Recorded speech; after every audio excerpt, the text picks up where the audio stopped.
The rope swayed in the wind like a serpent's tongue, tasting the air for fear. Rhett Calder didn't give it the satisfaction. He knelt on the rough-hewn platform, wrists bound behind his back with hemp that bit into sunburned skin, and kept his eyes on the horizon. Not on the crowd, not on the noose, not on the self-satisfied smirk of Judge Marcus Halverson, who sat in the shade of the courthouse steps like a king watching gladiators bleed. The mountains rose in the distance, purple and eternal. Rhett fixed his gaze there. If these were his last moments, he'd spend them looking at something clean. "Any last words, Calder?" Sheriff Webb's voice carried across the town square, performing for the assembly. 200 souls, maybe more, packed into the dust and heat. Merchants who'd closed their shops, ranchers who'd ridden in from miles away. Even the saloon girls stood on the balcony of the dusty rows, their painted faces curious and cruel. Rhett didn't answer immediately. Let them wait. Let them squirm. When he finally spoke, his voice was gravel and iron. "I didn't kill Clayton Mortimer." A murmur rippled through the crowd. Someone laughed, sharp and dismissive. Judge Halverson rose from his seat with theatrical slowness, his silver-buttoned vest catching the sunlight. He was a tall man, broad-shouldered, with the kind of face that belonged on currency. Strong jaw, deep-set eyes, hair gone distinguished gray at the temples. When he spoke, his voice carried the weight of absolute authority. "The jury has spoken, Mr. Calder. 12 honest citizens heard the evidence. They saw the truth. They saw what you wanted them to see." The words landed like stones in still water. Halverson's smile didn't waver, but something flickered in his eyes. A warning, a promise. "Careful, son. Blasphemy won't save your soul now. Neither will a rope. But here we are." Another murmur. This time, a few scattered chuckles. The crowd was warming up, getting comfortable with the spectacle. This was entertainment in a town that had precious little of it. A hanging was better than a horse race, more visceral than a boxing match. Sheriff Webb shifted uncomfortably, one hand on the lever that would drop the platform. He was a thick-necked man with a drinker's nose and the tired eyes of someone who'd stopped asking questions years ago. "Judge?" Webb's voice held a question he didn't quite voice. Halverson nodded. "Proceed." Webb reached for the lever. "Wait!" The voice came from the back of the crowd, quiet, almost swallowed by the wind, but it carried something that made heads turn. Not volume, conviction. The sea of bodies parted slowly, reluctantly, like water around a stone, and through that gap walked Martha Hale. She was 34 years old and had lived in Redemption Ridge for 6 years, running a modest dry goods store on Cartwright Street. Most people knew her as the widow woman who kept to herself, who sold fair-priced flour and never gossiped. She wore simple clothes, a gray work dress, scuffed boots, brown hair pulled back in a practical bun. Nothing about her screamed rebellion, until now. "I said wait," Martha repeated, louder this time. She walked with purpose, her hands clasped in front of her, chin up. Every step kicked up small clouds of dust that caught the light. Judge Halverson's expression shifted from surprise to annoyance to something darker. "Mrs. Hale, this is neither the time nor place for, I invoke the mercy clause." The square went silent. Even the wind seemed to hold its breath. The mercy clause was an old territorial law, rarely used, barely remembered. It allowed any citizen of good standing to claim the life of a condemned prisoner by assuming legal and financial responsibility for their actions. The condemned would live, but bound to their benefactor's service until the debt was paid. It was meant for family members, for mothers saving wayward sons, not for strangers. Sheriff Webb cleared his throat. "Ma'am, I don't think you understand what you're—" "I understand perfectly, Sheriff. Section 7, subsection 4 of the Territorial Criminal Code. A citizen may petition to claim responsibility for a condemned individual, subject to approval by the presiding authority and payment of restitution to affected parties. I hereby claim Rhett Calder's life." Halverson's face had gone the color of old brick. "Mrs. Hale, this is absurd. You have no connection to this man, no legal standing. I'm a property owner. I pay taxes. I've committed no crimes. That's all the standing the law requires." Martha's voice didn't rise, but it cut through every objection like a blade through silk. "Or has the law changed, Your Honor?" The title hung in the air like an accusation. For the first time since kneeling on the platform, Rhett turned his head to look at the woman who'd just walked into the fire for him. She stood 20 feet away, hands steady, eyes locked on the judge. Her face was pale but set, like marble carved for a purpose. He'd never seen her before in his life. Halverson descended the courthouse steps with measured calm, each footfall deliberate. When he reached Martha, he lowered his voice, but not enough. The crowd leaned in, hungry for every word. "Mrs. Hale, think very carefully about what you're doing. This man is a murderer. The evidence was clear. The jury unanimous. If you do this, you tie your fate to his. Your reputation, your livelihood, everything." I've thought about little else since the verdict, Martha said quietly, and I've decided I will not watch another innocent man hang while this town looks away. Innocent? Halverson's laugh was sharp. You're a shopkeeper, not a lawyer. What could you possibly know about... I know Clayton Mortimer was killed 3 weeks ago on the night of July 12th. I know Rhett Calder was seen in my store that same evening buying supplies. I know the timeline doesn't fit. And I know this trial was a performance, not a pursuit of truth. The crowd erupted.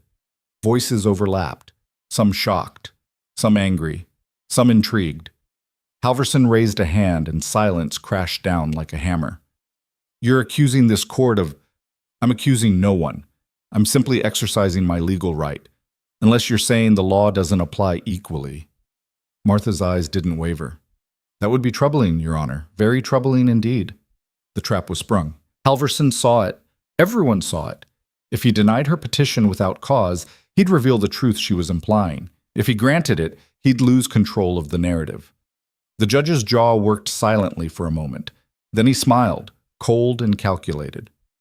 "Very well, Mrs. Hale. If you're determined to throw your life away on principle, I won't stop you. But understand this. The restitution payment is $500. Cash. Immediately. And you will be personally responsible for every action this man takes from this moment forward. If he steals, you pay. If he harms, you answer. If he runs, you hang in his place." $500.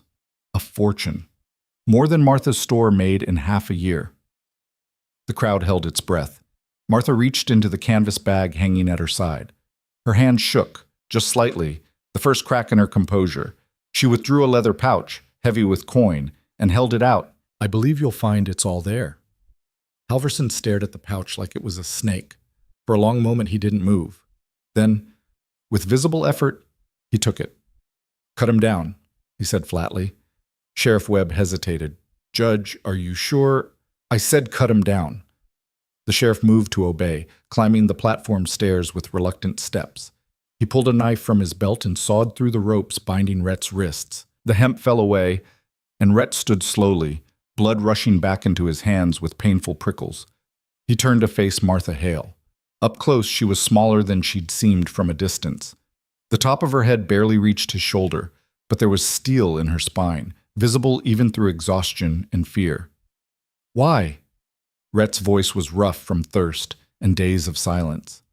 Martha met his eyes. Hers were brown, clear, unflinching.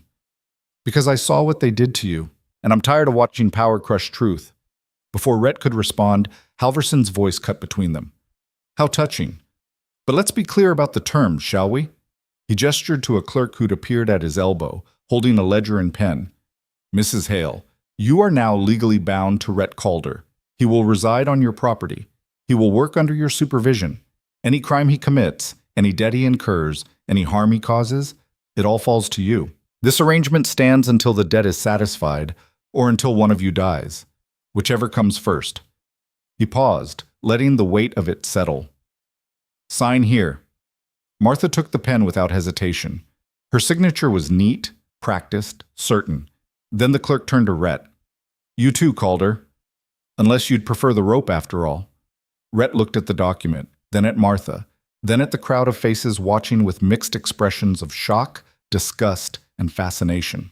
He thought about running, thought about telling this strange, brave woman to save herself and let him swing. But something in her eyes stopped him. Not pity, not mercy, defiance. He took the pen and signed. The crowd dispersed slowly, reluctantly, like children being called home from a show. Vendors packed up their wares. Ranchers mounted horses. The saloon girls retreated inside, already crafting the stories they'd tell tonight's customers. Martha stood in the center of the square, very alone despite Rhett's presence beside her. She could feel the stares, the whispers already beginning. By nightfall, every person in Redemption Ridge would know what she'd done. By morning, the judgment would be complete. "We should go," she said quietly. Rhett nodded. His legs felt unsteady. 3 days in a cell with minimal food and water had left him weak. But he'd be damned if he'd show it. They walked side by side through the town, an odd pair that drew eyes from every window. Martha's store was 6 blocks from the square, a narrow building with a faded sign that read Hale's Dry Goods in simple letters. The windows were dusty, the door slightly warped from years of harsh weather. Inside it smelled like burlap and coffee, and the ghost of spilled molasses. Shelves lined the walls, stocked with canned goods, fabric bolts, tools, and sundries. Everything was organized with meticulous care, each item in its proper place. Martha locked the door behind them and pulled the shade. Only then did her shoulders sag. "There's a room in the back," she said, her voice suddenly smaller. "It's not much, but it has a bed and a window. You'll stay there."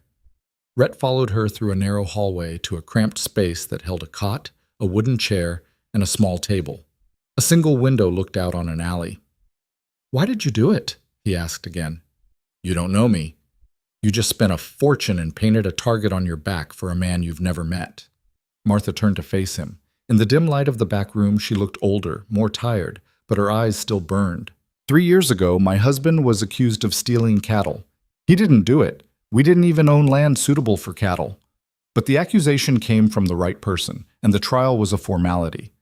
They hanged him on a Tuesday morning in front of the whole town. I stood there and watched because I thought if I was there, if I bore witness, somehow it would matter, that truth would win. She paused, swallowing hard. It didn't. He died, and the man who accused him bought our land for pennies a week later. Turned out he wanted the water rights. My husband died for a stream and a lie. Rhett said nothing. There was nothing to say. I swore I wouldn't watch it happen again, Martha continued. Not if I could stop it. And when I saw you on that platform, saw the way Halverson orchestrated everything, the timing, the witnesses, the certainty, I knew they were doing it again. So I chose. You chose to chain yourself to a stranger. I chose to fight back the only way I could. Rhett sat down heavily on the cot. His hands were still marked with rope burns, red and raw. You might have just traded your life for mine. You know that, right? Halverson won't forget this. Men like him don't. I'm counting on it, Martha said, because I'm not done. I'm going to prove you didn't kill Clayton Mortimer. I'm going to expose every lie they told, and I'm going to make sure everyone in this town sees what really happened.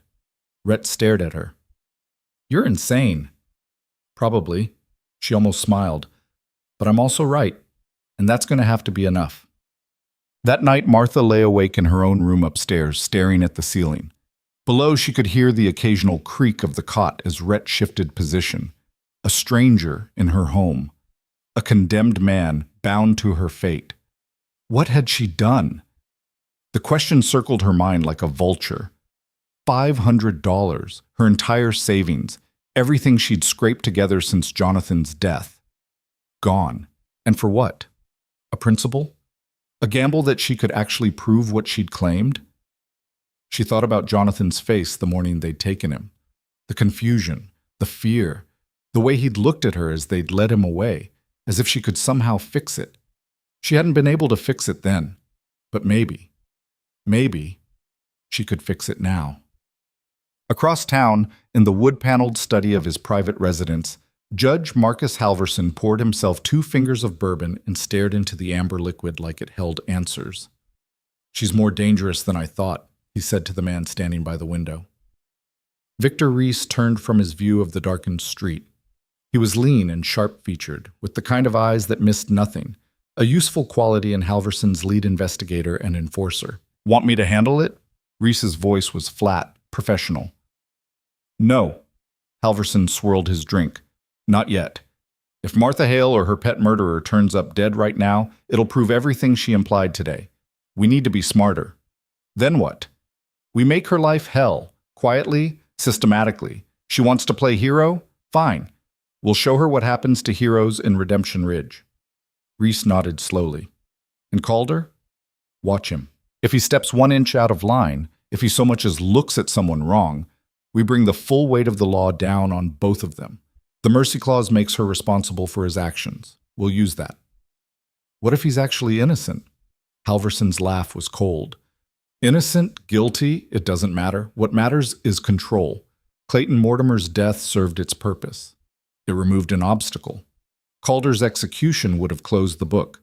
But if Mrs. Hale wants to keep it open, he drained his glass. We'll just have to write a different ending. Morning came too soon. Martha woke to the sound of someone moving in the store below.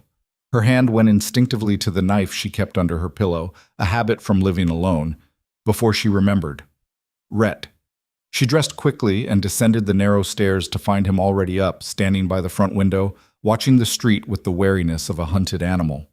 Sleep? She asked. Some. He turned to face her.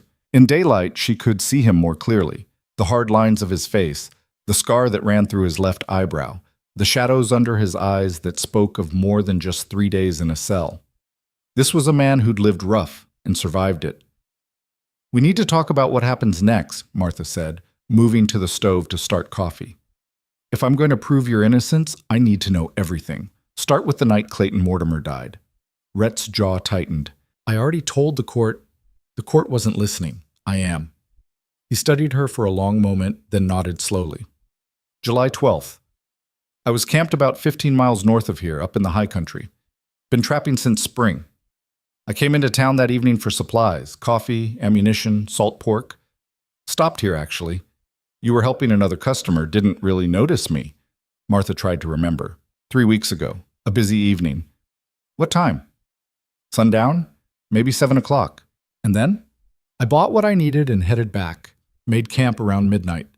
The next morning, 3 men rode up, Sheriff Webb and 2 deputies. Said Clayton Mortimer had been shot dead in his home the night before. Said witnesses placed me at the scene. What witnesses? Victor Reese claimed he saw me near Mortimer's property around 9. A ranch hand named Billy Sutter said he heard me and Mortimer arguing 2 days earlier at the saloon. And Mortimer's wife said she saw a man matching my description running from the house right after the shot.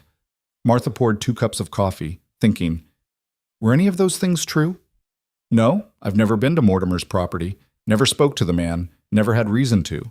The whole thing was manufactured. Why? Why you? Rhett wrapped his hands around the tin cup, absorbing the warmth. I've been asking myself that. Best I can figure, I was convenient, wrong place, wrong time. Stranger in town, no family, no ties. Easy to blame. But why did Mortimer need to die? That, Rhett said grimly, is the question, isn't it? Martha set down her cup. Then that's where we start. We find out who benefited from Clayton Mortimer's death. We find out why Victor Reese lied. And we build a case that even Halverson can't ignore. You really think the judge will listen to evidence? He's the one who orchestrated. I know. Martha's voice was steel. But there are rules. Systems. If we can prove corruption, if we can show the territory governor that Halverson manipulated the trial, we can force a reckoning. It won't be easy, but it's possible. Rhett looked at this small, determined woman who'd bought his life with her life savings and couldn't quite believe what he was hearing. You're going to war with the most powerful man in 3 counties. Yes, he'll destroy you. He'll try. Why? The question burst out of him, raw and frustrated. Why risk everything for someone you don't know? For justice that might not even exist? Martha met his eyes. Because if we don't fight back, if we let power win every single time, then what's the point? What kind of world are we building? Before Rhett could answer, a sharp rap sounded at the door. They both froze. Another knock, harder this time. Mrs. Hale, open up. Martha recognized the voice. Thomas Brennan, the banker. She unlocked the door and pulled it open. Brennan stood on the threshold, hat in hand, looking uncomfortable. He was a round man in his 50s, with thinning hair and perpetually worried eyes. Mr. Brennan, what can I do for you? Mrs. Hale, I'm afraid I have some difficult news. He wouldn't meet her eyes. The bank is calling in your loan, effective immediately. The words hit like a physical blow. What? Thomas, I've never missed a payment. The loan isn't due for another 2 years. I know. I'm sorry. It's not my decision.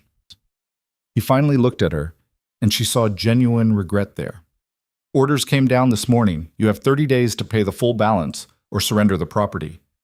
That's impossible. You know I can't. She stopped, understanding flooding in. Halverson. Brennan said nothing, which was answer enough. How much do I owe? $800. More than the store was worth. More than she could possibly raise in 30 days, especially after spending her savings on Rhett's life. Thomas, please. There must be something. I'm sorry, Martha. Truly. Brennan backed away, putting his hat on. I wish there was, but my hands are tied. He left. The door swung shut with a quiet click that sounded like a coffin closing. Martha stood very still, processing. Then she turned to Rhett. It started, she said quietly. The war. Word spread fast. By noon, 3 regular customers had canceled standing orders.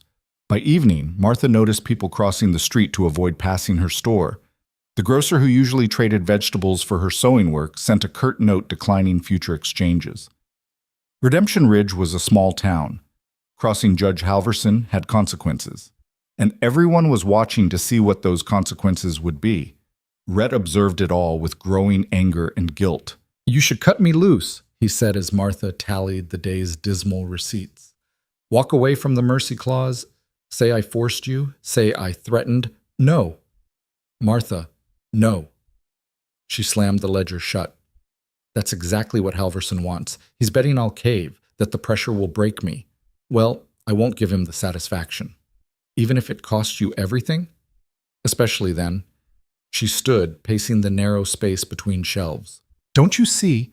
If I surrender now, it proves that power wins, that money and influence can crush anyone who stands up. I won't be part of that lesson. Rhett shook his head, almost admiring. You're the stubbornest woman I've ever met. Good. I'm going to need that. She stopped pacing, an idea forming. We have 30 days before the bank takes the store. That's our timeline. 30 days to find proof, build a case, and expose the truth. And if we can't, then I lose the store, you go back in chains, and Halverson wins completely. Martha's smile was grim. So we'd better not fail. They worked late into the night, planning. Martha had saved the trial transcript, a brief, perfunctory document that listed the charges, the witnesses, and the verdict.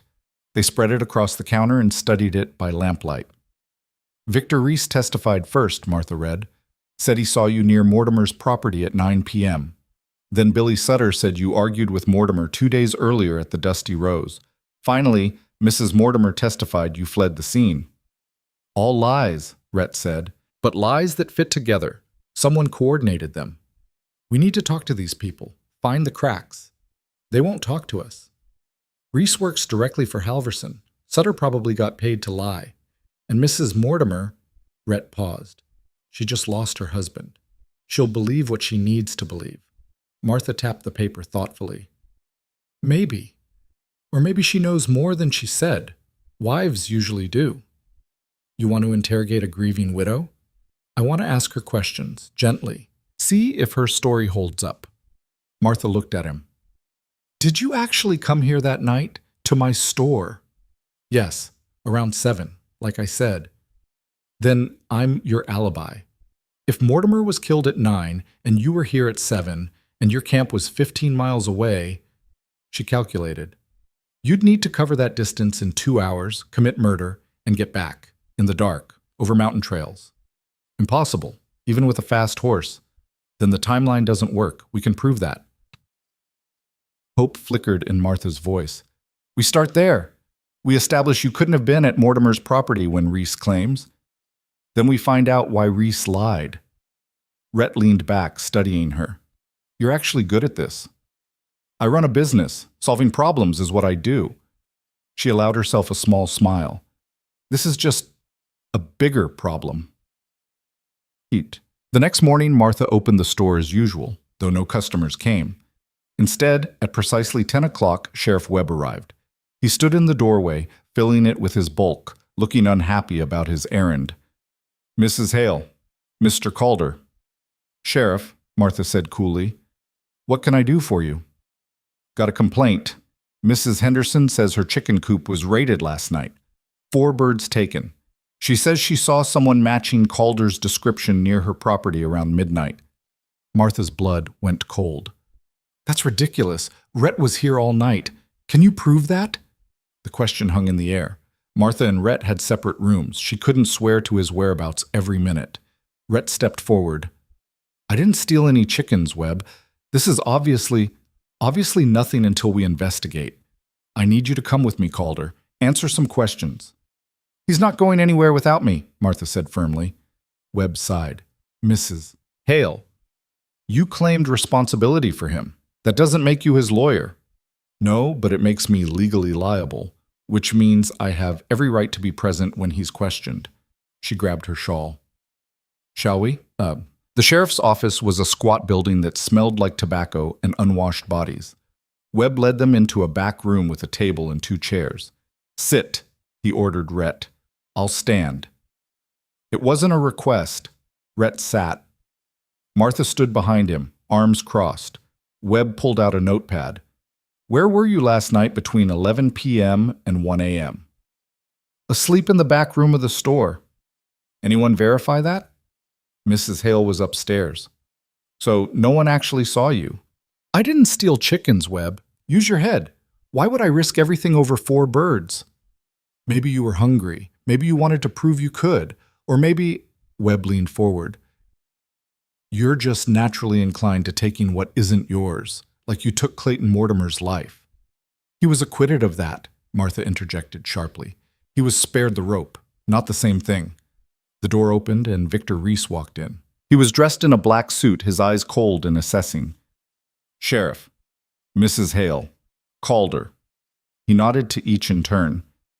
"I happened to be speaking with Mrs. Henderson this morning. Poor woman was quite distraught." "I'm sure she was," Martha said acidly. "Though I wonder who suggested she look for a man matching Rhett's description in the first place." Reese's smile was thin. "Are you implying something, Mrs. Hale?" "I'm implying that it's remarkably convenient how accusations seem to follow Mr. Calder wherever he goes." "Perhaps that speaks to his character rather than conspiracy. Or perhaps it speaks to desperation." Martha held his gaze.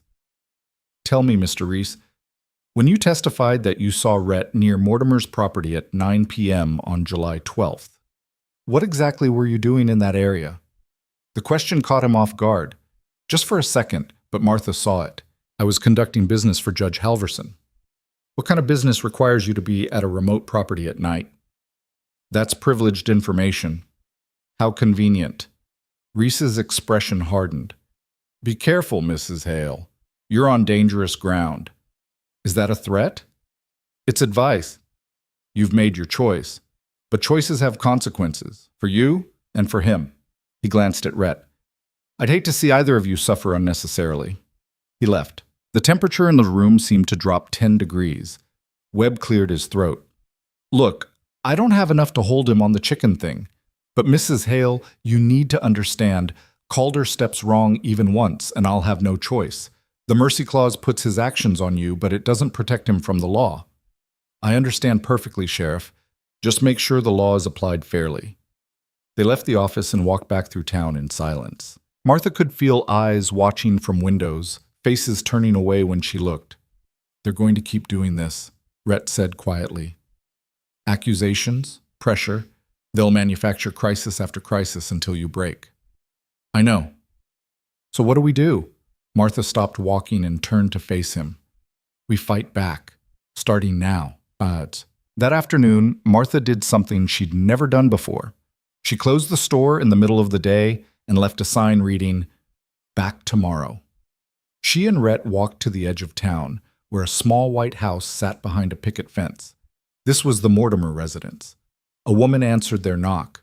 She was perhaps 40, with graying hair and the kind of exhaustion that comes from grief. Her eyes were red-rimmed, her dress black. "Mrs. Mortimer?" Martha kept her voice gentle. My name is Martha Hale. I'm sorry to intrude, but I was hoping I might speak with you for just a few moments. The woman's gaze shifted to Rhett, and recognition, followed by fear, flashed across her face. You're the man who— Please, Martha interrupted. I know what you must think, but I'm asking you to hear me out. 5 minutes. That's all. Mrs. Mortimer's hand tightened on the door. Why should I? Because I don't think you saw what you think you saw, and I don't think your husband died the way they told you. It was a gamble, a dangerous one, but Martha saw something shift in the widow's expression, not acceptance, but doubt. Come in, Mrs. Mortimer said finally, but he stays on the porch. Rhett nodded and stepped back. Martha entered the house. Inside, it was neat but sparse. The furniture had the worn quality of things kept past their prime. A portrait of Clayton Mortimer hung above the fireplace, a serious-faced man with a strong jaw and carpenter's hands. You have 2 minutes, Mrs. Mortimer said. Talk. Martha chose her words carefully. The night your husband died, you testified that you saw a man running from the house right after the shot, a man who looked like Rhett Calder. I did see him. Are you certain? It was dark. You were frightened, traumatized. Could you really identify a stranger in those circumstances? Mrs. Mortimer's hands twisted together. I saw someone. A man. Tall, dark hair. That describes half the men in this territory, but you specifically identified Rhett Calder. Why? Because Victor Reese showed me his photograph, said he was a known troublemaker, a drifter with a violent past. When I saw him in the courtroom, I recognized him. From the photograph, not from the night of the murder. The widow's face crumpled. I don't know. It was so fast. Everything happened so fast. Martha softened her tone. Mrs. Mortimer, I'm not trying to make this harder for you. I can't imagine your pain, but I need you to be honest, truly honest. Are you absolutely certain the man you saw that night was the same man in that photograph? A long silence. No, Mrs. Mortimer whispered. No, I'm not certain. I wanted to be. I needed someone to blame, and when they gave me someone— She looked up, tears streaming. I wanted justice for Clayton. I still do, but I don't know if I helped get it or if I helped bury the truth. Martha felt her heart breaking for this woman. Tell me about your husband. What kind of man was he? Good. Hardworking. He ran a carpentry business. We didn't have much, but we were building something. Her voice caught. Then he started getting strange offers. What kind of offers? To buy our land or to sell the water rights. Clayton refused. Said the spring on our property was too valuable to give up. Then the offers got more insistent, and Clayton got worried. Worried how? He started saying someone was watching him, following him. He thought I was being paranoid, but Mrs. Mortimer wiped her eyes. The week before he died, he told me if anything happened to him, I should talk to someone named William Garrett. Said Garrett knew things, important things. Who's William Garrett? A reporter from the Territorial Gazette. He came through town a few months back asking questions about land deals and Judge Halverson's business interests. Clayton talked to him. Martha's pulse quickened. Do you know where I can find Garrett? Last I heard, he was in Silver Creek, about 40 miles west. Mrs. Mortimer looked at Martha with desperate hope. Do you really think my husband's death wasn't what they said? That there's more to it? I think, Martha said carefully, that someone wanted your husband silenced, and they used Rhett Calder as a convenient scapegoat. If we can prove that, we might be able to give you real justice. The widow nodded slowly. Then do it. Find the truth. Please. When Martha emerged from the house, Rhett was sitting on the porch steps, whittling a piece of wood with a knife he'd borrowed from the store. Well? We have a lead. A reporter named William Garrett. He's in Silver Creek. That's a 2-day ride. Then we'd better start preparing. Martha looked at him. Can you handle a long journey? You're still recovering from— I'm fine. If this Garrett has answers, we need them. They walked back toward town, but before they reached the main street, a group of men stepped out to block their path. There were 5 of them, led by a burly rancher named Jack Drummond. Martha knew him. He'd been a customer once, before this all started. Mrs. Hale, Drummond said, his voice carrying a warning, we need to talk. About what? About the fact that you're harboring a murderer. About the fact that your charity is putting this whole town at risk. He gestured to the men behind him. We've taken a vote. We want Calder gone. That's not your decision to make. It's our town, our safety. You don't get to endanger everyone because of some misguided principle. Rhett moved a step forward, but Martha put a hand on his arm, holding him back. Gentlemen, she said evenly, Rhett Calder is under my legal responsibility as sanctioned by the court and the mercy clause. If you have concerns, take them to Sheriff Webb or Judge Halverson, but you will not threaten us. Threaten? Drummond laughed. Lady, this isn't a threat. It's a warning. For your own good, send him away or things will get ugly. They already are ugly, Mr. Drummond, but that's not because of us. It's because this town would rather believe a lie than face an uncomfortable truth. She pushed past them, Rhett following. The men didn't stop them, but their eyes promised that this wasn't over. That night, Martha and Rhett sat in the store making plans by lamplight. We leave tomorrow, Martha said, before dawn. We can't tell anyone where we're going. What about the store? I'll put up a sign saying I'm away on business. It's not like I'm getting customers anyway. Rhett studied her in the flickering light. You know this could go bad, right? We're riding into unknown territory, chasing a man we've never met, hoping he has evidence that might not exist. And meanwhile, Halverson and his people will be working to bury us. I know. And you're still willing to do this. I told you before. I'm not backing down. Not now. Not ever. She met his eyes. Are you? Rhett thought about the noose, about the platform and the crowd and the certainty that his life was over. Then he thought about this stubborn, impossible woman who'd walked through fire to give him a second chance. No, he said. I'm not backing down either. Good. Martha pulled out a map and spread it across the counter. Then let's figure out the fastest route to Silver Creek. They didn't see the figure watching from across the street, didn't notice when that figure melted into the shadows and headed toward the judge's residence. In his study, Halverson listened to the report with growing displeasure. Silver Creek, Garrett. He poured bourbon, thinking. She's smarter than I gave her credit for. Want me to stop them? Reese asked. No, let them go. In fact, a slow smile crossed Halverson's face. Make sure they have a clear path. I want to see what Garrett tells them, what cards they think they're holding. And then we take those cards away, permanently. He raised his glass. To Martha Hale. May her courage be her undoing. Dawn broke cold and gray. Martha and Rhett loaded supplies onto 2 horses, borrowed from a livery owner who owed Martha a favor from years back. Food, water, bedrolls, and a rifle, just in case. The town was still sleeping as they rode out, heading west toward Silver Creek, and answers that might save them or damn them completely. Behind them, Redemption Ridge faded into the distance, its secrets buried in dust and shadow. Ahead, the mountains waited, indifferent to justice, indifferent to truth. But Martha Hale and Rhett Calder rode toward them anyway, carrying hope like a weapon and defiance like armor. The war had begun, and they were just getting started. The sun climbed higher as they pushed west, painting the Badlands in shades of copper and gold. Martha had never been this far from Redemption Ridge, and every mile felt like crossing into foreign territory. The landscape shifted from rolling grassland to rocky outcrops, the air growing thinner and cooler as they climbed into the foothills. Rhett rode ahead, his posture easy in the saddle despite 3 days in a cell and a near hanging. Mountain men lived in their bodies differently, Martha noticed, every movement economical, aware, ready.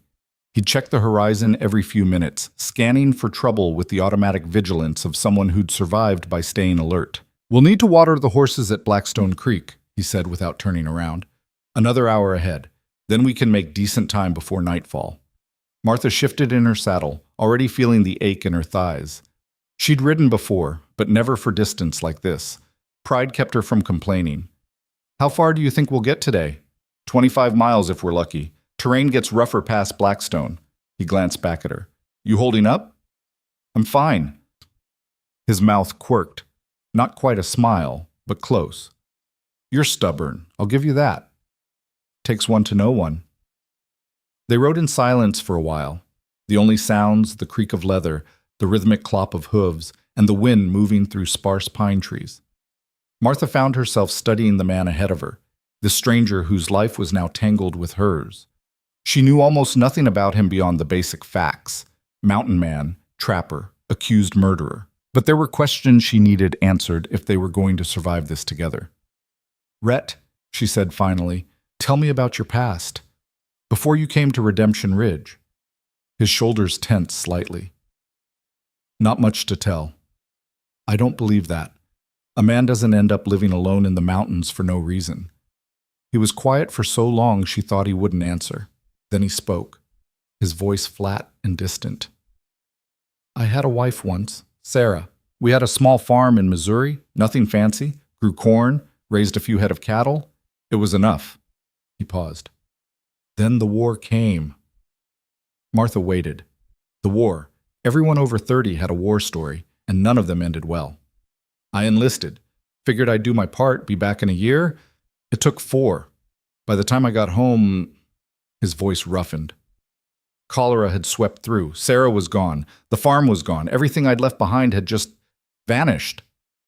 "I'm sorry." "Don't be. It was a long time ago." But the way he said it suggested otherwise. "After that, I didn't see much point in staying, so I headed west. Figured the mountains don't lie to you. They don't promise anything except what they are." Martha understood that kind of grief, the kind that reshapes you, that makes the old life impossible to return to even if you wanted. She'd felt it after Jonathan's death. "Is that why you didn't fight harder at the trial?" she asked quietly. "Because part of you didn't care if you lived or died?" Rhett turned in his saddle to look at her fully, surprise flickering across his weathered features. "You're perceptive. I've been where you are. After my husband died, there were days I couldn't see the point. The store, the town, my own life. It all felt hollow." She met his eyes. "But then I realized that giving up would mean they won. The people who killed Jonathan, who used the law as a weapon, they'd have everything. And I couldn't stomach that." "So you chose revenge?" "I chose refusal. There's a difference." Rhett studied her for a moment longer, then turned back to the trail. "Maybe there is. Either way, you saved my life. I won't forget that. Don't thank me yet. We might both still hang before this is over." Cheerful thought. Realistic thought. They reached Blackstone Creek just past noon, a narrow stream cutting through a canyon of dark stone. The horses drank gratefully while Martha and Rhett refilled their canteens and ate a cold lunch of jerky and hardtack. As they ate, Rhett's eyes kept returning to the trail behind them. "What is it?" Martha asked. "Probably nothing." "But?" "There's been dust on the horizon for the last hour. Could be travelers. Could be coincidence." He chewed thoughtfully. "Could be someone following us." Martha's stomach tightened. "Halverson? If I were him, I'd want to know where we were going. What we were after." Rhett stood, stretching. "We'll keep moving, but we need to be smart. No fires tonight. We camp off the main trail." They rode through the afternoon, the sun wheeling overhead, and then beginning its descent toward the western peaks. The dust Rhett had noticed didn't get closer, but it didn't disappear either. A persistent smudge against the clean blue sky. By the time darkness fell, they'd covered nearly 30 miles. Rhett led them off the main trail to a sheltered hollow between 2 rock formations. They made a cold camp, eating more jerky and drinking water that tasted faintly of minerals. "Get some sleep," Rhett said as Martha unrolled her bedding. "I'll take first watch." "We should split it." "You're exhausted. I can see it. Sleep now. You can take over in a few hours." Martha wanted to argue, but her body betrayed her. She'd been running on anger and determination for days, and it was catching up. She lay down wrapped in her blanket and stared up at the stars. "Rhett?" she said into the darkness. "Yeah?" "Thank you for coming with me. You could have run when we left town, disappeared into the mountains, but you didn't." "Where would I go? They'd just find another reason to hunt me." He shifted position, his silhouette dark against the starlight. "Besides, I figure we're in this together now. Might as well see it through."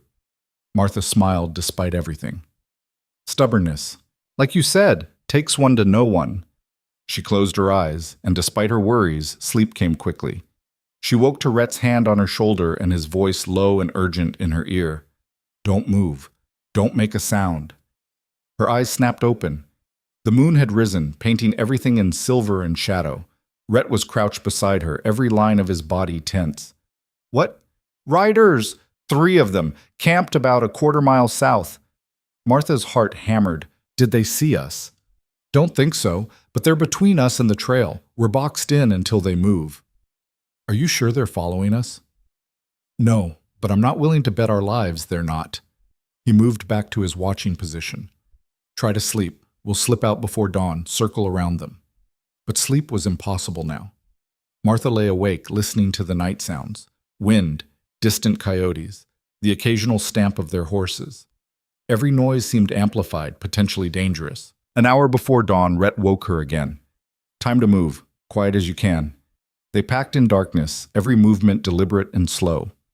The horses sensed the tension and shifted nervously as Rhett led them out of the hollow by their reins, avoiding the main trail entirely. They walked for an hour through rough terrain, leading the animals over rocky ground that wouldn't show tracks. By the time the sun rose, they were back on the trail, miles ahead of whoever had been camped behind them. You think it was Halverson's men? Martha asked as they finally mounted up. Probably. Or maybe I'm getting paranoid in my old age. Rhett's smile was grim. Either way, we need to reach Silver Creek fast. The longer we're out here, the more vulnerable we are. They pushed hard that day, stopping only briefly to rest the horses. The landscape grew more dramatic. Towering rock formations, deep valleys, stretches of pine forest that smelled like resin and earth. Under different circumstances, Martha might have found it beautiful. Now it just felt like a gauntlet to run. They reached Silver Creek as the sun was setting on their second day of travel. It was larger than Redemption Ridge, maybe 300 residents with a proper main street, a bank, a newspaper office, and several saloons. The kind of town that was transitioning from frontier outpost to something more permanent. They stabled their horses at a livery on the edge of town. The stable hand, a teenager with bad teeth and curious eyes, took their coins and asked no questions. We need to find the Territorial Gazette office, Martha said as they walked into town, assuming it's still here. It took asking at 2 saloons and a general store, but they finally got directions to a narrow building sandwiched between a cobbler and a lawyer's office. A painted sign read Territorial Gazette, Truth Without Fear. The office was dark, but Martha knocked anyway. After a long moment, a light appeared in the back and footsteps approached. The door opened to reveal a man in his 40s, ink-stained fingers, wire-rimmed spectacles, and the suspicious expression of someone who'd been bothered too many times by angry subjects of his reporting. We're closed, he said. Mr. Garrett? Martha asked. William Garrett. His eyes narrowed. Who's asking? My name is Martha Hale. This is Rhett Calder. We've come from Redemption Ridge. It's about Clayton Mortimer. Garrett's expression shifted. Surprise, followed quickly by something that looked like fear. He glanced past them into the street, then pulled them inside and locked the door. The office was chaos. Papers everywhere, old newspapers stacked in towers, a printing press in the back that smelled like ink and metal. Garrett led them to a small desk buried under documents. Mortimer, he said, sitting heavily. I heard he was killed. Heard they hanged the man who did it. They tried, Rhett said. Didn't take. Garrett looked at him more carefully, recognition dawning. You're the one. The mountain man they blamed. He turned to Martha. And you're the woman who invoked the mercy clause. Story made it this far. People are talking. Let them talk, Martha said. We're here because Mrs. Mortimer said her husband spoke to you before he died, that he trusted you with information. Garrett removed his spectacles and cleaned them with a handkerchief, buying time. Information, that's one word for it. Evidence is another. Proof of corruption so deep it'll burn half the territory if it comes out. Halverson, Rhett said. Among others. Garrett replaced his glasses. You want to know what Clayton Mortimer told me? Fine. But first you need to understand what you're walking into. He stood and moved to a locked cabinet, producing a key from his vest. Inside were files, dozens of them, all neatly labeled. He pulled out one marked Land Fraud, Redemption Ridge. For the past 3 years, I've been investigating a pattern of suspicious land transfers in 5 counties. Small property owners, farmers, ranchers, homesteaders, suddenly selling their land for pennies on the dollar, usually right after some kind of trouble. Cattle dying, barns burning, family members getting arrested on convenient charges. He spread documents across the desk, deeds, sale records, arrest warrants. Notice anything? Garrett asked. Martha leaned forward, scanning the papers. Then she saw it. The buyer. It's the same entity on every deed, Territorial Development Company. Exactly. And who do you think owns Territorial Development Company? Halverson, Rhett said. Through 3 layers of shell companies, yes. But it's him. He's been systematically forcing people off their land for years, using his position as judge to manufacture legal pretexts. Anyone who resists gets crushed, like Clayton Mortimer. Martha felt sick. The water rights. Mrs. Mortimer said people wanted to buy their spring. There's copper in those hills, Garrett said. Rich veins, according to geological surveys, but you need water to mine it. Lots of water. Mortimer's property had the best spring in the region. Halverson needed it. Mortimer wouldn't sell, so Mortimer had to go. And Rhett was convenient, Martha finished. A stranger, no connections, easy to frame. Garrett nodded. From what I've pieced together, Victor Reese handled the actual killing, made it look like a robbery gone wrong. Then they needed someone to blame, someone who couldn't defend themselves effectively. Calder fit the bill. Rhett's hands had curled into fists. You have proof of this? I have Clayton's testimony. He came to me 6 weeks before he died, terrified.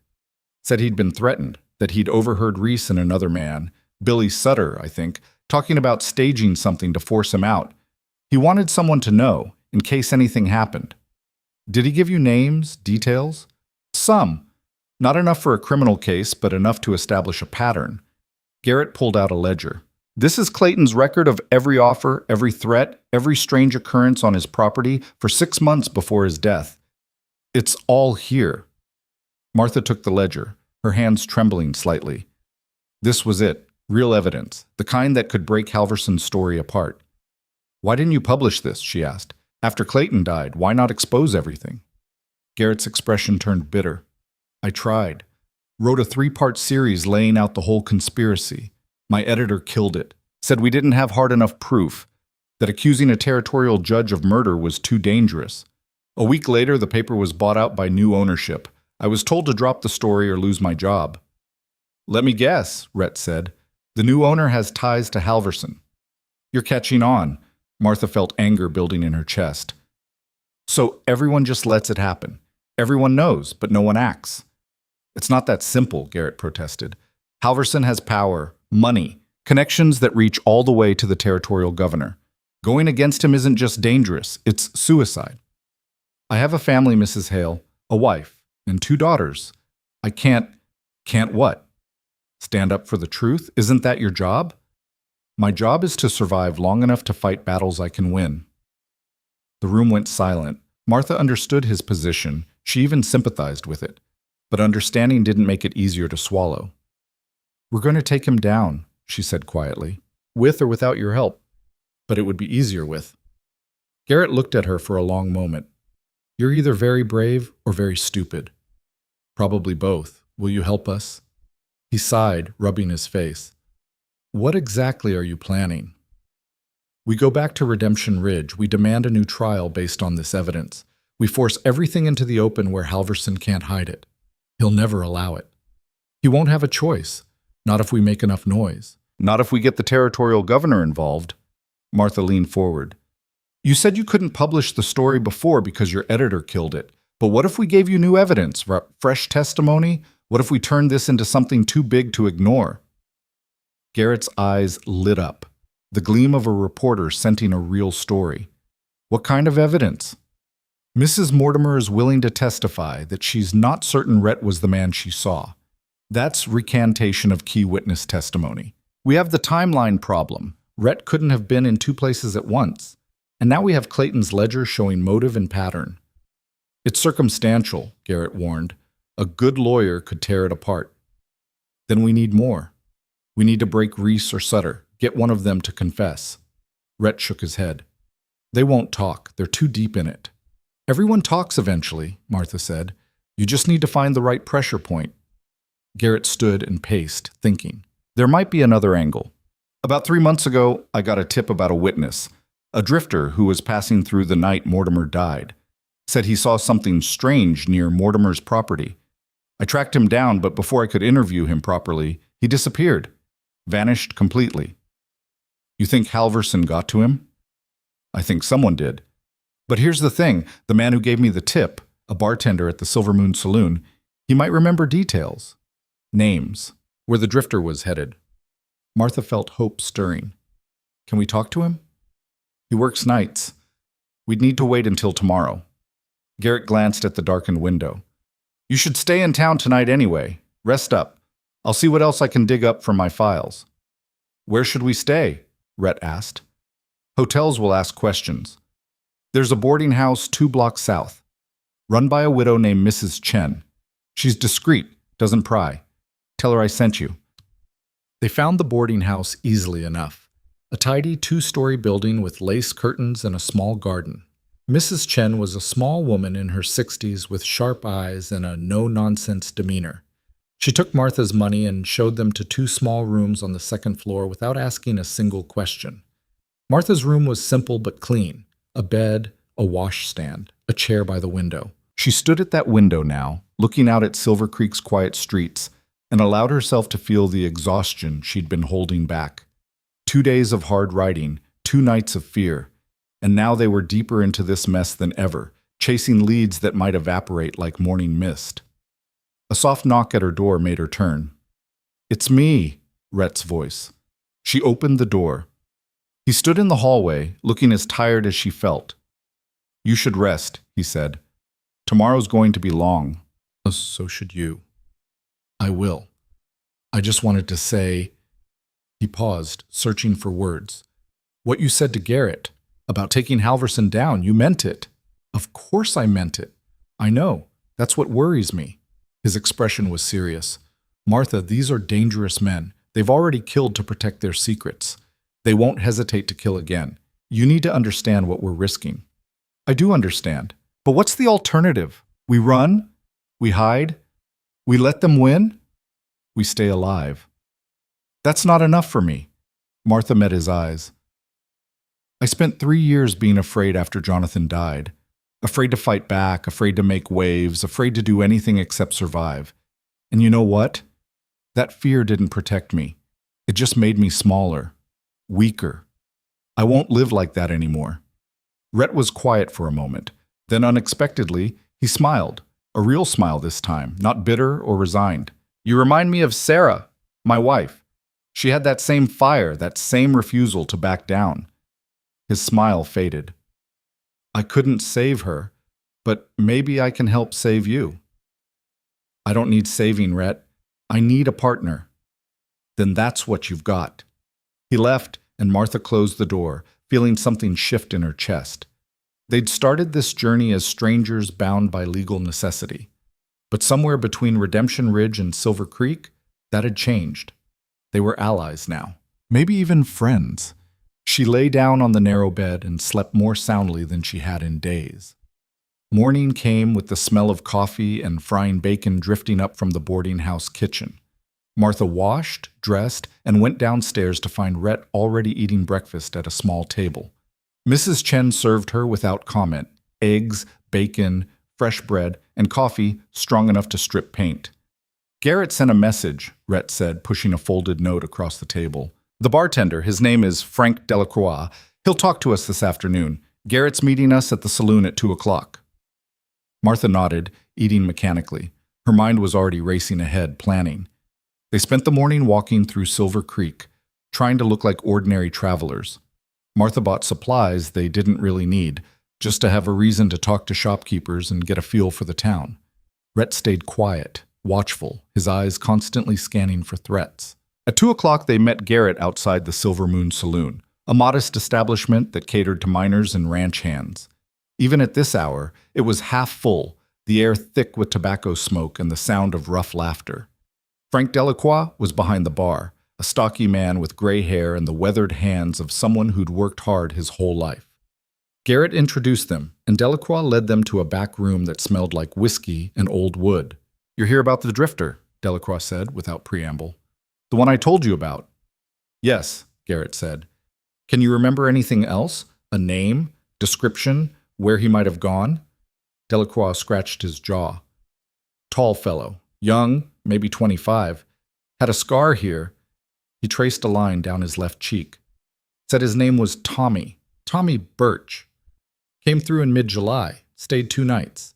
The second night he got drunk and started talking about what he'd seen." "What did he say?" Martha asked. "Said he'd been camping up near Mortimer's place, just passing through. Heard a shot, saw 2 men come running out of the house. One was tall and lean, that was the one who did the shooting. The other was shorter, heavier. They threw something in the back of a wagon and rode off fast." Rhett leaned forward. "Did he describe them? Anything specific?" "Not really.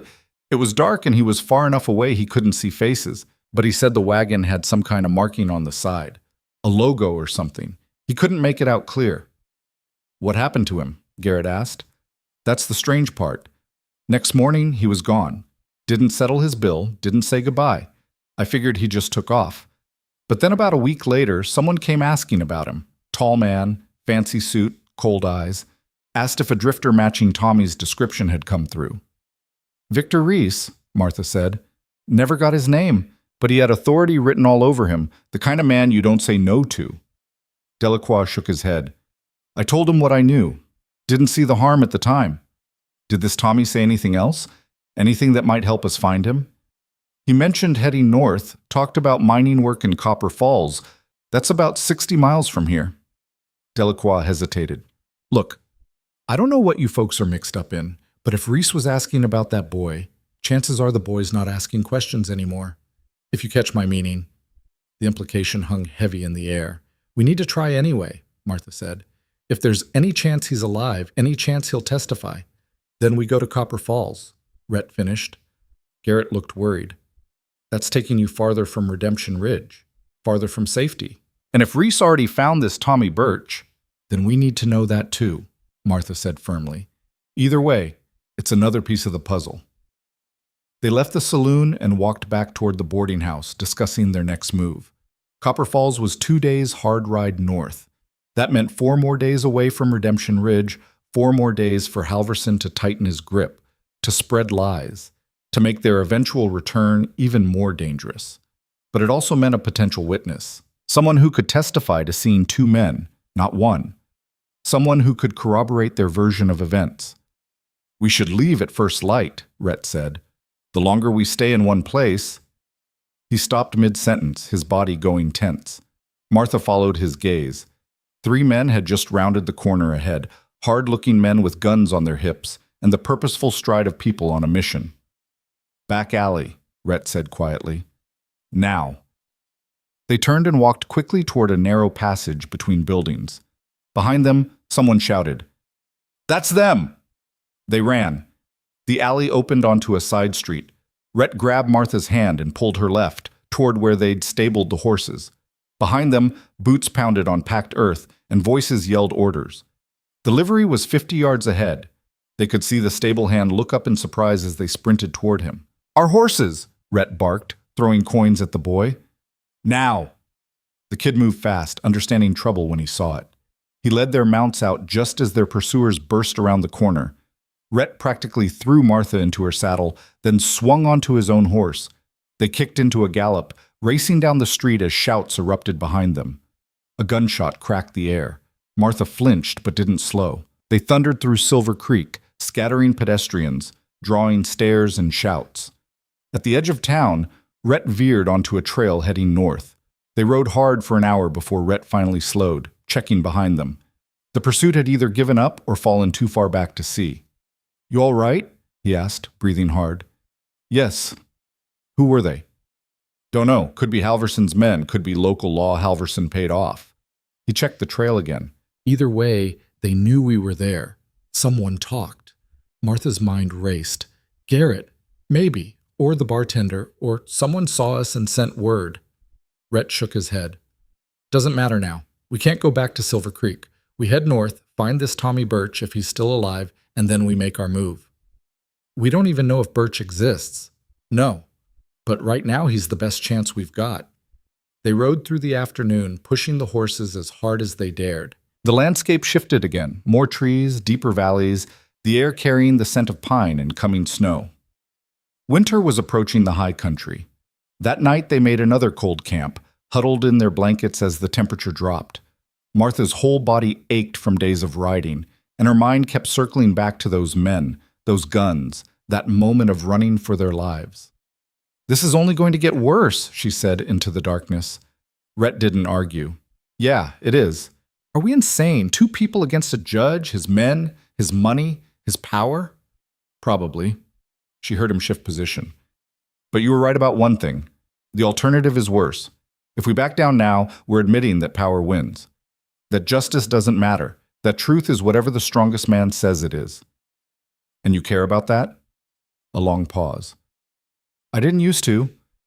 After Sarah died, I stopped caring about much of anything. But you..." Another pause. "You make it hard to stay numb. You actually believe we can win this. Do you?" "I believe we can try, and maybe that's enough." Martha pulled her blanket tighter, staring up at the stars. Somewhere out there, Tommy Birch might be alive, might have the testimony they needed. Somewhere behind them, Halverson was moving his pieces, tightening the noose. And somewhere ahead, in the uncertain future, there would be a reckoning. She just hoped they'd survive long enough to see it. Dawn broke over the mountains with the kind of cold that got into your bones and stayed there. Martha woke, shivering, her breath visible in the thin air, frost coating her blanket like spilled sugar. Rhett was already up, checking their supplies with the methodical efficiency of someone who'd spent years surviving on less than enough. "We need to reach Copper Falls by nightfall," he said, not looking up. "Weather's changing. I can smell snow coming." Martha stood stiffly, every muscle protesting. 3 days of hard riding had transformed her body into one continuous ache, but she refused to show it. She rolled her bedding, saddled her horse, and ate a handful of dried fruit without complaint. They rode north through country that grew progressively wilder. The trail narrowed to little more than a game path in places, forcing them to dismount and lead the horses over rocky sections where one misstep could mean a broken leg, or worse. The trees thickened into proper forest, tall pines that blocked the sun and turned the world into a cathedral of shadow and filtered light. Around midday, they stopped at a creek to water the horses. Martha knelt by the stream, splashing ice-cold water on her face, feeling it shock her system awake. When she looked up, Rhett was studying the opposite bank with the kind of focus that meant trouble. "What is it?" "Tracks. 3 horses, maybe 4. Came through here this morning." He moved closer, examining the ground. "Heading the same direction we are." Martha's stomach tightened. "The men from Silver Creek? Could be. Or could be miners heading to Copper Falls. Can't tell." He straightened, scanning the forest. "Either way, we need to be careful. If they're ahead of us, we might ride straight into an ambush." They continued with heightened vigilance, Rhett checking the trail constantly for signs of the riders. The forest pressed close on both sides, full of places where men with guns could wait unseen. Every bird call made Martha jump. Every rustle in the undergrowth set her heart racing. The trail climbed higher, the air growing thinner and colder. Martha could see her breath hanging in the air now, small clouds that dissipated slowly in the still forest. Her hands were numb despite her gloves, and her face felt raw from wind and cold. "There," Rhett said suddenly, pointing ahead. Through the trees, Martha could see smoke rising, multiple columns of it, dark against the pale sky. Copper Falls. They'd made it. But as they drew closer, Rhett's expression grew concerned. "That's too much smoke for cooking fires or stoves. Something's burning." They urged their horses faster, and as the trees thinned, the town came into view. Copper Falls was smaller than Silver Creek, maybe 150 souls, clustered around a mining operation that scarred the mountainside. But what drew Martha's attention immediately was the building at the center of town, still smoldering, its roof collapsed and walls blackened. People stood in clusters, watching the smoking ruins with stunned expressions. A bucket brigade had clearly fought the fire, and lost. The acrid smell of burned wood filled the air. Rhett and Martha dismounted at the edge of the crowd. A woman in a soot-stained dress stood nearby, tears streaming down her face. "What happened?" Martha asked gently. The woman turned red-rimmed eyes to her. The boarding house burned down in the middle of the night. We barely got everyone out. Martha's chest constricted. Was anyone hurt? Old Mrs. Patterson died of the smoke, and there was a young man, a drifter, who'd been staying there. The woman's voice broke. They found his body in the rubble this morning. Couldn't even tell who he was burned so bad. Martha and Rhett exchanged a look heavy with understanding and dread. This young man, Rhett said carefully. Did he have a name? Called himself Tommy something. Tommy Birch, I think. Quiet fellow. Kept to himself mostly. The woman wiped her eyes. Why? Did you know him? No, Martha said quietly. But we were hoping to speak with him. The woman shook her head sadly. Well, you're too late now. Poor boy. Survived whatever brought him here, only to die in his sleep. They moved away from the crowd, leading their horses to a stable at the edge of town. The stable master, a grizzled man with suspicious eyes, took their animals and their money without conversation. Once outside, Martha turned to Rhett. It wasn't an accident, was it? The fire. No, too convenient. Tommy Birch was the only witness who could place 2 men at Mortimer's property. Now he's dead. Rhett's jaw was tight. Halverson's cleaning up loose ends. How did they even know he was here? Same way they knew we were in Silver Creek. Someone talked, or they've been tracking the same leads we have, just with more resources and fewer scruples. He looked at the smoking ruins. Question is, did they get to him before or after the fire? Martha understood what he was suggesting. You think they killed him first, then burned the building to hide it? I think burning down a boarding house to kill one man is exactly the kind of thing Victor Reese would do. Makes it look accidental. No questions asked. A chill ran through Martha that had nothing to do with the cold. We need to find out what Tommy told people before he died. Someone in this town must have spoken to him. They spent the afternoon moving through Copper Falls, asking careful questions. Most people knew Tommy Birch only by sight. He'd arrived 2 weeks earlier, taken a room at the boarding house, and kept largely to himself. He'd worked odd jobs around town, mostly for the mining company, but hadn't made friends or shared his story. But at the general store, an older man named Henry Walsh remembered something useful. Tommy came in here maybe 5 days back, Walsh said, leaning on his counter. Bought supplies like he was planning to leave town. I asked where he was headed, just making conversation. He said he was thinking about going to the territorial capital. Said he had information someone important needed to hear. Did he say what kind of information? Martha asked. No, but he seemed scared. Kept looking out the window like he expected someone to come through the door any second. Walsh scratched his beard thoughtfully. I got the sense he was running from something, or someone. Did anyone else show interest in him? Ask questions? Now that you mention it, yeah. 3 men came through about a week ago. Well-dressed, not miners. They were asking about drifters, specifically one with a scar on his face. I told them I didn't know anyone like that. He paused. I lied. Don't know why, but something about them rubbed me wrong. They had that look, like men who hurt people for money. Martha felt her pulse quicken. What did they do when you said you hadn't seen him? Left, but they didn't leave town. I saw them around for a few more days, asking questions, watching people. Then last night, he gestured toward the ruins. Fire broke out around midnight. By the time we got it under control, the building was gone and 2 people were dead. Did you see those 3 men today? After the fire? Walsh shook his head. Haven't seen them since yesterday afternoon. Probably rode out before the fire even started. After they left the store, Rhett pulled Martha into an alley, his expression grim. They're always one step ahead. Every witness we try to reach, every lead we follow, they're already there. It's like they know exactly where we're going. Maybe they do, Martha said slowly, a terrible thought forming. What if someone's been watching us from the beginning, following us, reporting back? Who? We've barely spoken to anyone except Garrett and... Rhett stopped. Garrett. No, he wouldn't. He wants the story. He wants to expose Halverson. Does he? Or does he want to survive? You said it yourself. He has a family. Halverson has leverage over everyone. Rhett paced the narrow alley. What if Garrett's been playing both sides, helping us just enough to seem legitimate while feeding our movements to Halverson? Martha wanted to deny it, but the logic was sound. Garrett had known they were in Silver Creek. He'd known they were looking for Tommy Birch. And within hours of that conversation, men had been chasing them through the streets. Even if you're right, what can we do about it? She asked. We need evidence. We need someone to testify, and now our only witness is dead. Rhett was quiet for a long moment, thinking. Then his eyes sharpened. Not necessarily.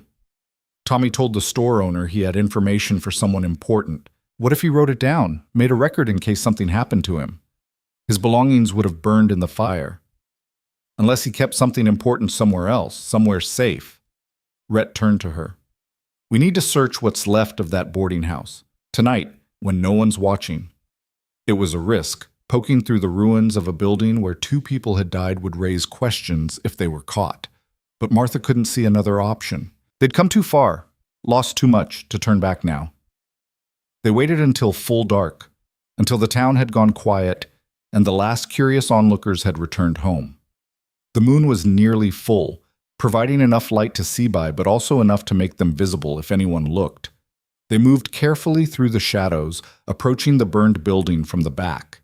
The smell was overwhelming, charred wood, burned fabric, and underneath it all the sickly sweet smell of death. Martha pulled her scarf over her nose and mouth, fighting nausea.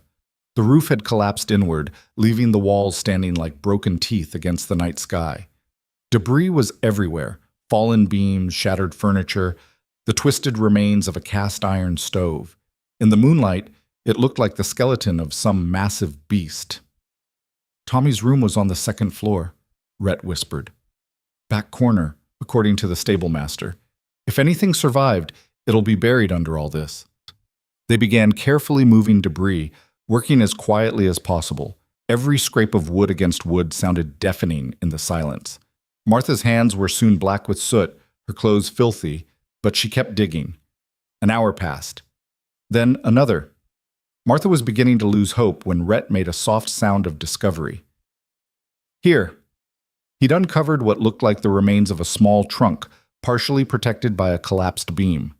The wood was charred, but intact. Inside were the ruins of clothing, a water-damaged book, and a leather pouch. Rhett opened the pouch carefully. Inside was a folded piece of paper protected from the worst of the fire by the leather. He unfolded it with hands that trembled slightly. The writing was cramped and hurried, some of it smudged by smoke and water, but legible. To whoever finds this, Rhett read quietly. My name is Thomas Birch. On the night of July 12, 1878, I witnessed a murder near Redemption Ridge. I was camped in the hills north of town when I heard a gunshot around 9 o'clock. I saw 2 men leave a house carrying something heavy wrapped in canvas. They loaded it into a wagon and drove off fast. I got close enough to see the wagon had a mark on the side. Looked like a hammer crossed with a pick. Mining company symbol, maybe. He continued reading. The shorter man called the taller one Reese. They were arguing about whether they'd left any evidence. Reese said it didn't matter because they had someone to blame, a mountain man who'd been in town that day. The shorter man seemed nervous, said it felt wrong to frame an innocent man. Reese told him to shut up and do what the judge paid them for. Martha's heart was pounding. That's it. That's proof. He names Reese, mentions the judge, describes the wagon. Keep reading, Rhett said, his voice tight. I know what I saw was murder.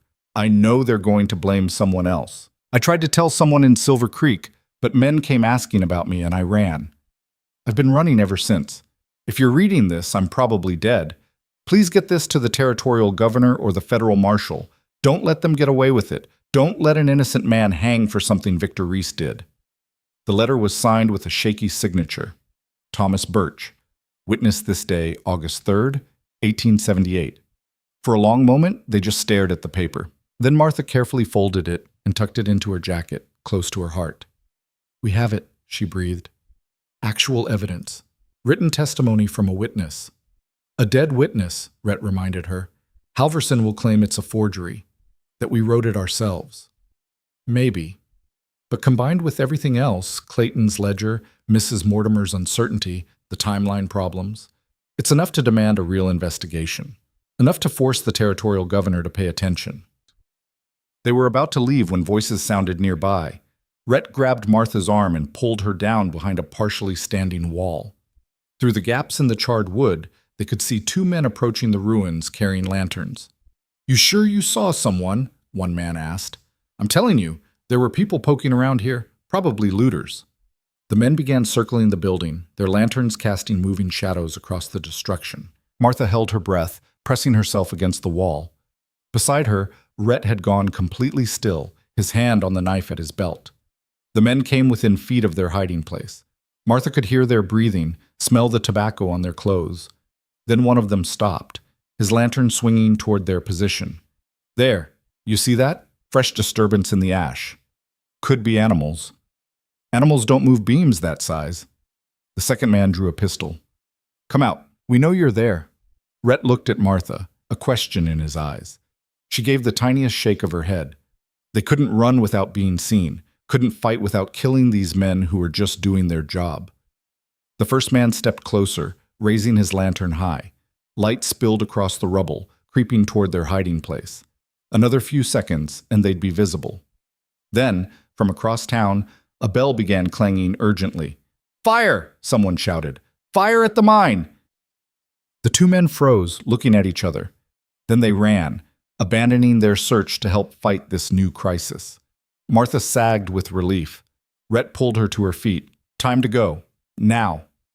They slipped out of the ruins and made their way quickly to the stable. The whole town was mobilizing, people running toward the mine with buckets and shovels. In the chaos, no one noticed two riders leaving town at a gallop, heading south through the darkness. They rode hard for hours, putting distance between themselves and Copper Falls. Martha kept expecting pursuit, kept listening for shouts or gunfire behind them. But the night remained quiet, except for the rhythm of hoofbeats and their own harsh breathing. When they finally stopped to rest the horses, Martha's hands were shaking so badly she could barely dismount. "That was too close," she said. "It's going to get closer before this is over." Rhett checked the trail behind them one more time. "But we have what we came for. Tommy's testimony written in his own hand. It's not everything, but it's enough." Enough for what? Enough to start asking questions Halverson can't answer. Enough to force a confrontation. He looked at her in the moonlight, his expression serious. "Martha, once we take this back to Redemption Ridge, once we make this public, there's no going back. Halverson will use every weapon he has to destroy us. We could end up dead like Tommy, like Clayton. Are you ready for that?" She thought about her store, likely lost to the bank by now. Thought about her reputation, already in tatters. Thought about the simple, quiet life she'd lived before all this started.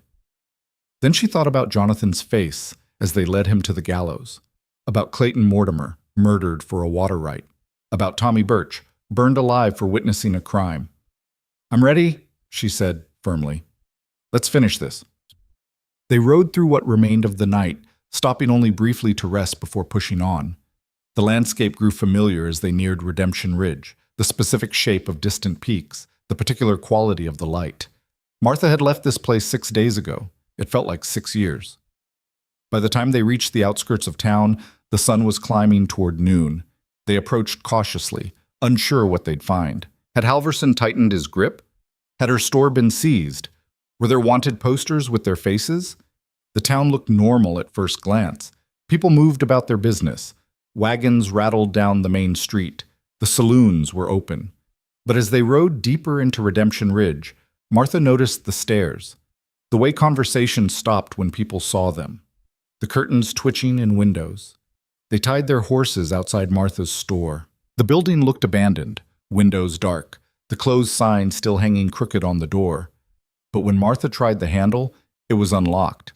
Inside, everything was exactly as they'd left it. No one had touched the store, hadn't looted it or vandalized it. But there was a thick layer of dust on the counter, and a pile of notices had been slipped under the door.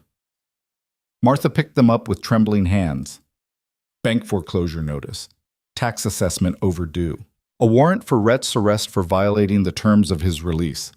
Each piece of paper was a weapon, carefully crafted to bleed them slowly. "They want us to know we're finished," she said quietly. "Want us to understand we have nothing left to lose."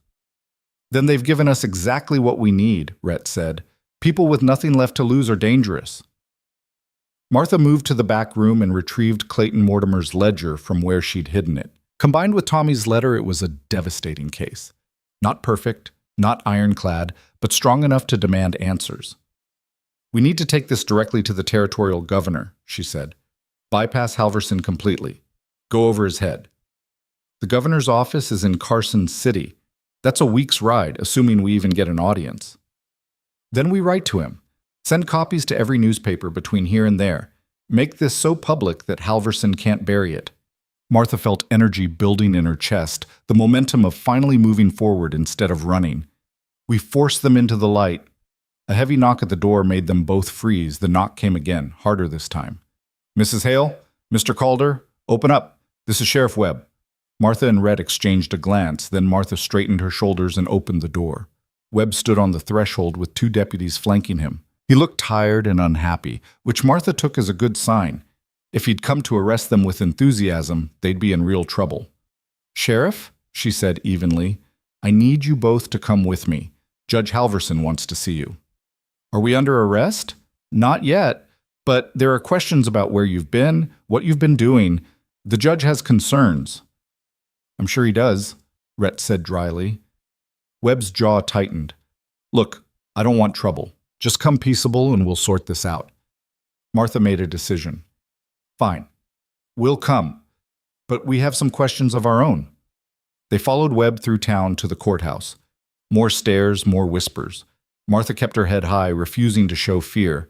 Beside her, Rhett walked with the loose-limbed readiness of someone prepared to fight or run at any moment. The courthouse was a 2-story brick building that dominated the center of town. Inside, it smelled like old paper and furniture polish. Webb led them upstairs to Halverson's private chambers, a large room with mahogany furniture, law books lining the walls, and windows that overlooked the town square. Judge Marcus Halverson sat behind his desk, every inch the picture of civilized authority. He'd removed his jacket, his shirt sleeves held by silver cufflinks that caught the light. Victor Reese stood by the window, arms crossed, watching them with cold eyes. Mrs. Hale, Mr. Calder, please sit. Halverson gestured to chairs positioned in front of his desk like a courtroom arrangement. Martha remained standing. We'll stand, thank you. Halverson's smile was thin. As you wish. Sheriff Webb tells me you've been gone for nearly a week. Quite the journey for a shopkeeper and her ward.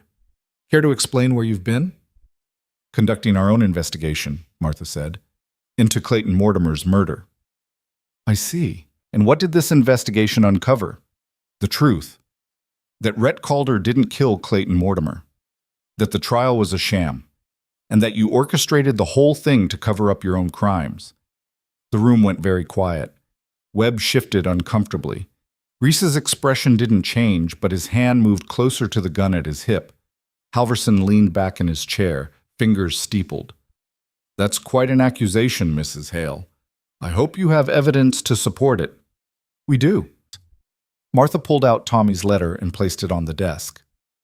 Written testimony from an eyewitness who saw Victor Reese leaving Clayton Mortimer's house the night of the murder. The same witness who heard Reese say they were framing an innocent man on your orders. Halverson picked up the letter, read it carefully. His expression never changed. When he finished, he set it down and looked at Martha with something almost like pity. This is a forgery, obviously. A desperate attempt by a woman facing financial ruin to avoid consequences. It's not a forgery. It's signed and dated. The handwriting can be verified. By whom? The man who supposedly wrote this is conveniently dead, died in a tragic fire in Copper Falls just days ago. Halverson's voice was silk over steel. How convenient that you have his testimony. How suspicious that you were in Copper Falls when he died. Martha's blood ran cold. You're trying to blame us for his death? I'm noting the timing. A witness who could have cleared Mr. Calder's name dies in a fire. Then you appear with a letter that just happens to support your narrative. It strains credibility, Mrs. Hale. The only thing that strains credibility is your innocent act, Rhett said, his voice hard. You had Tommy Birch killed because he saw what really happened, just like you had Clayton Mortimer killed because he wouldn't sell you his land. Reese spoke for the first time, his voice flat and dangerous. Careful, Calder. That sounds like slander. It's truth. Can you prove it?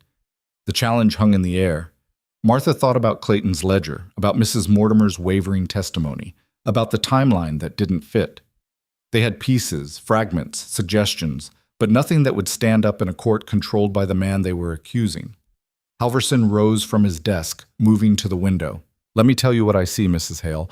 I see a woman who made a foolish emotional decision, spending her life savings on a convicted murderer. I see that same woman facing the loss of everything, becoming desperate, fabricating evidence, making wild accusations, dragging an entire town through turmoil because she can't accept that sometimes justice means accepting hard truths." He turned to face them. "I see someone who needs help.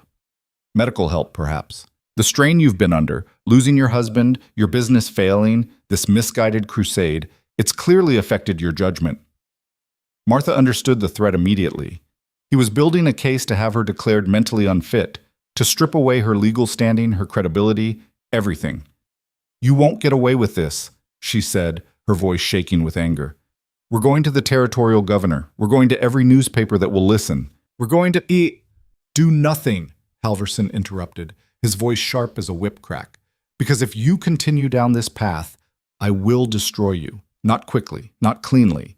I will take everything you have left, everyone you care about, and I will grind it all to dust. Your store is already forfeit. Your reputation is hanging by a thread. Push me, and I'll make sure you end up in an asylum while Mr. Calder hangs for the murder you tried to prevent."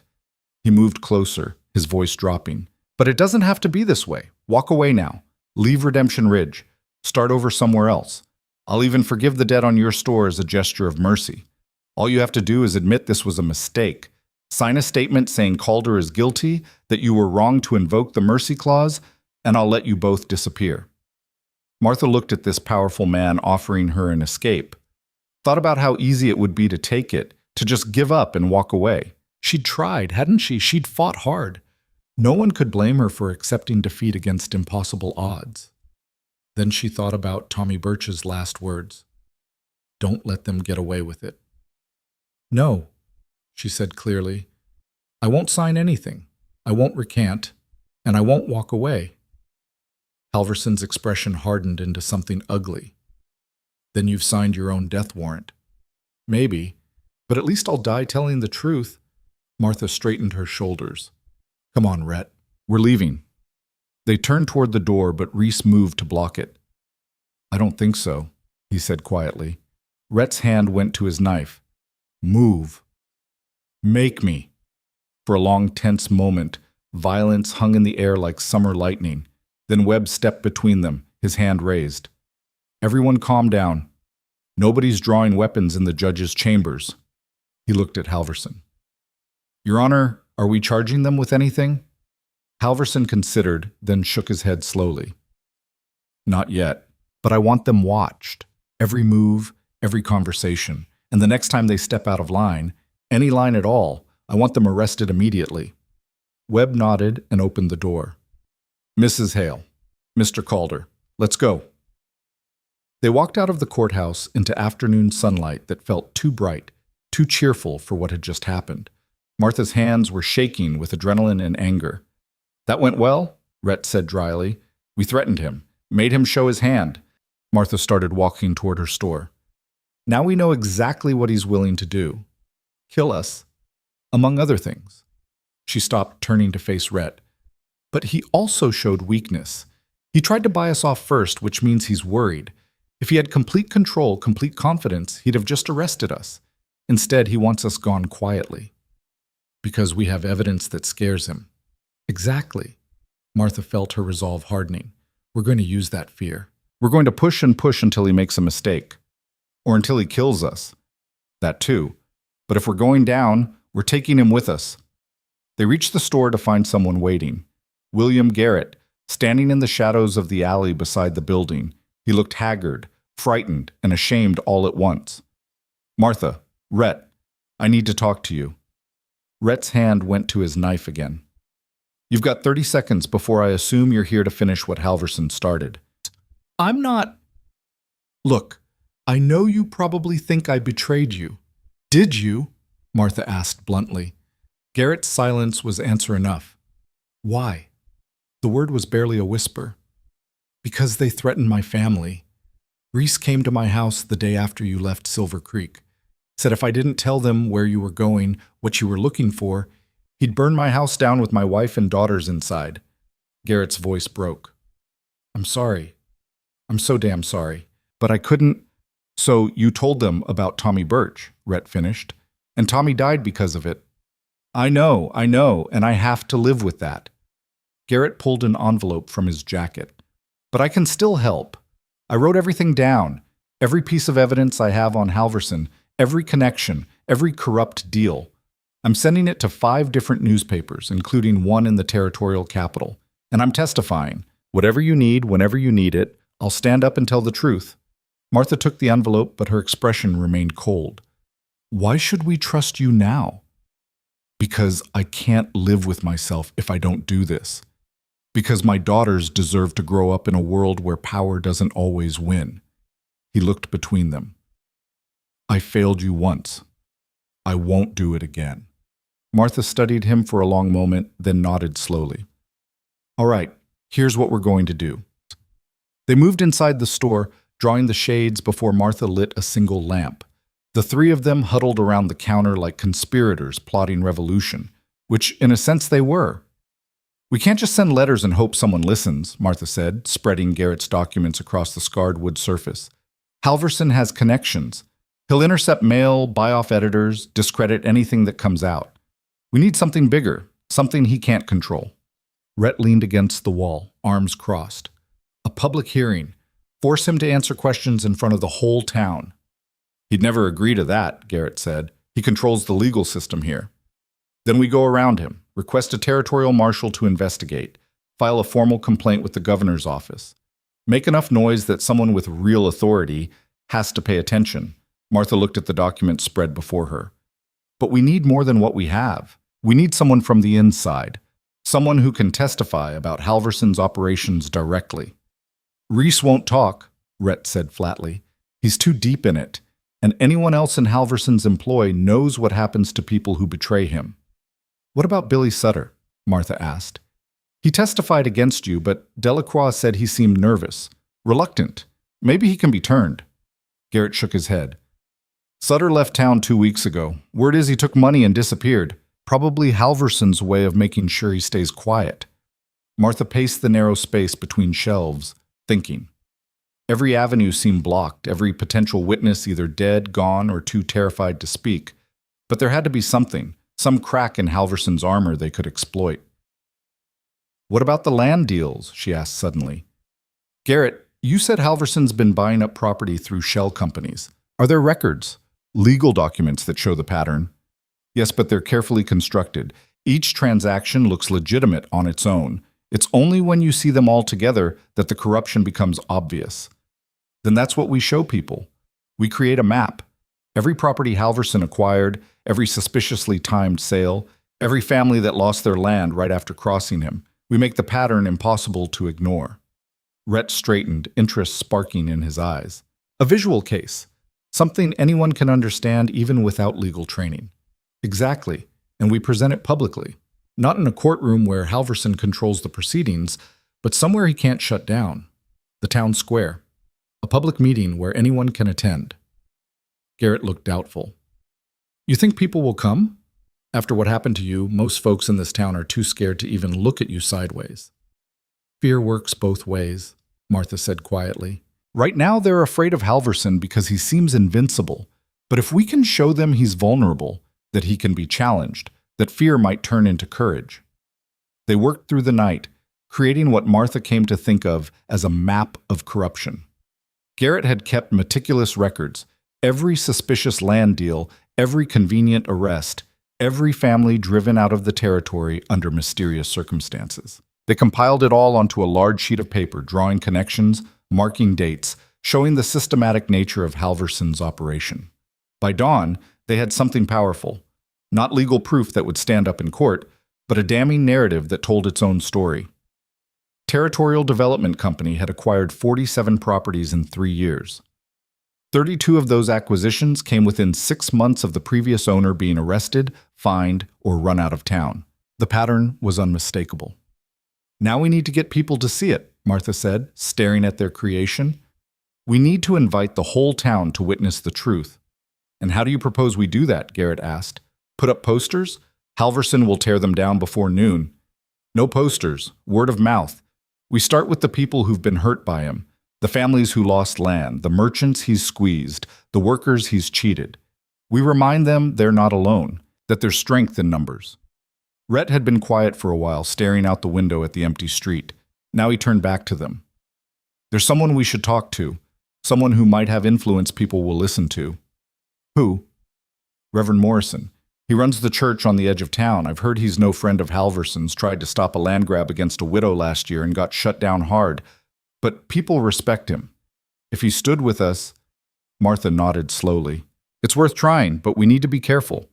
If word gets back to Halverson that we're recruiting allies, everything we do gets back to Halverson, Rhett interrupted. He has eyes everywhere. So we stop trying to be subtle. We do this openly, in daylight. We dare him to stop us. There was logic in that.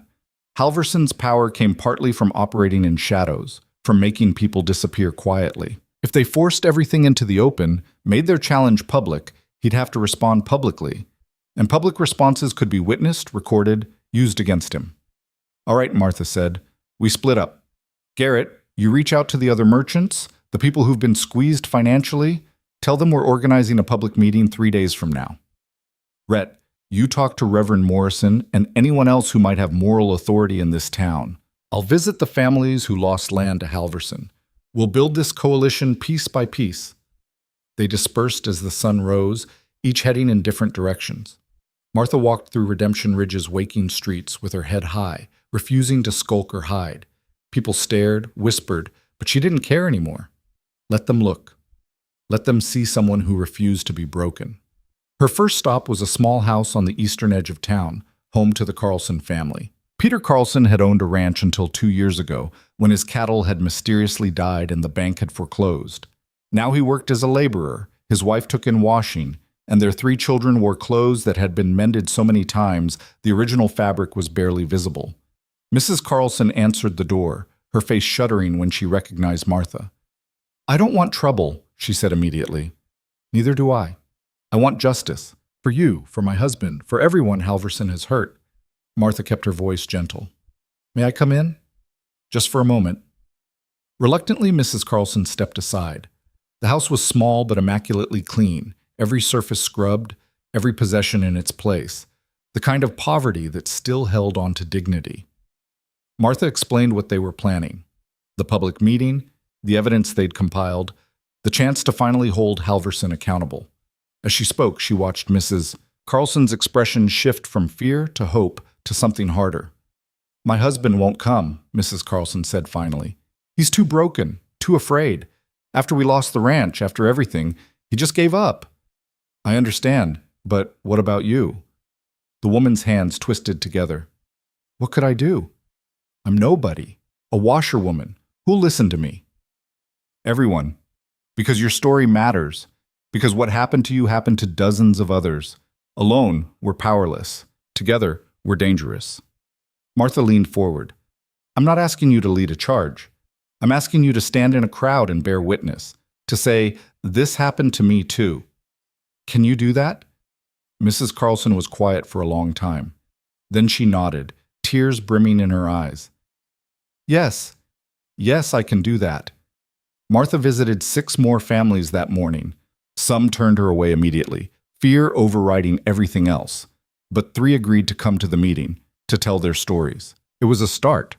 Meanwhile, Rhett found Reverend Morrison at the church, a modest wooden building with a cross on top and flower boxes that desperately needed watering. The Reverend was a tall, spare man in his 50s with a weathered face and eyes that had seen too much suffering. Mr. Calder, Morrison said, looking up from the pew he was repairing, I heard you were back in town. Also heard you nearly got yourself hanged, and that Mrs. Hale did something remarkably brave and remarkably foolish to prevent it. That about sums it up. Rhett sat down on the pew across from him. I need to ask you something, Reverend, not as a church matter, but as a question of conscience. Morrison set down his tools. I'm listening. How much longer are you willing to watch Halverson destroy this town before you do something about it? The Reverend's expression hardened. That's a bold question from a man most people still think is a murderer. I didn't kill Clayton Mortimer. But I think you already know that, just like you know who really did. Morrison didn't deny it. Instead, he stood and walked to the window, looking out at the town. I've tried to help people, tried to stand up for what's right, and every time Halverson crushes me like an insect. The widow I tried to help lost her property anyway. The young man I gave refuge to when he was running from false charges disappeared a week later. I'm one man, Mr. Calder. What can I do against someone with that much power? You can stop being one man. We're organizing a public meeting in 3 days. We're going to present evidence of Halverson's crimes. We're going to give people a chance to speak their truth. And we need someone like you, someone people respect, to lend moral authority to what we're doing. You're asking me to risk everything. I'm asking you to do what you've been wanting to do all along, actually fight back instead of just treating the wounds. Rhett stood, moving to stand beside Morrison at the window. You talk about faith, about standing up for the weak. Here's your chance to actually do it. Morrison was quiet for a long moment. If I do this, Halverson will come after me, after my church. He's already come after everyone else. How long before it's your turn anyway? The Reverend closed his eyes, struggling with something internal. When he opened them again, there was resignation there, but also relief. All right, I'll do it. But Mr. Calder, you need to understand something. Even if we expose Halverson, even if we prove every accusation, that doesn't mean we win. Power has a way of protecting itself. Maybe, but at least we'll know we tried. By midday, word of the planned meeting was spreading through Redemption Ridge like wildfire. People gathered in small groups, whispering, debating whether to attend or stay away. Some were intrigued, many were terrified. All were watching to see what Halverson would do. The judge didn't keep them waiting long. That afternoon, Halverson called an emergency town council meeting. As a major landowner and the territorial judge, he had the authority to do so. The meeting was scheduled for that very evening at the courthouse, and all citizens were strongly encouraged to attend. Martha heard about it from Garrett, who burst into her store looking panicked. He's making his move, trying to control the narrative before we can build momentum. What's the meeting about?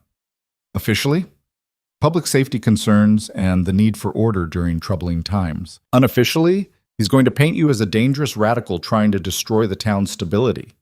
Martha absorbed this, then nodded. Good. Good? How is this good? Because it means he's worried enough to go public, because it gives us a platform to respond. We're going to that meeting, and we're going to make him face us directly. Rhett, who just returned from his round of visits, shook his head. That's walking into the lion's den. He'll have the crowd primed against us before we even speak. Then we'll have to be convincing. Martha's expression was determined. This is what we wanted. Public confrontation where everyone can see. We can't back down now.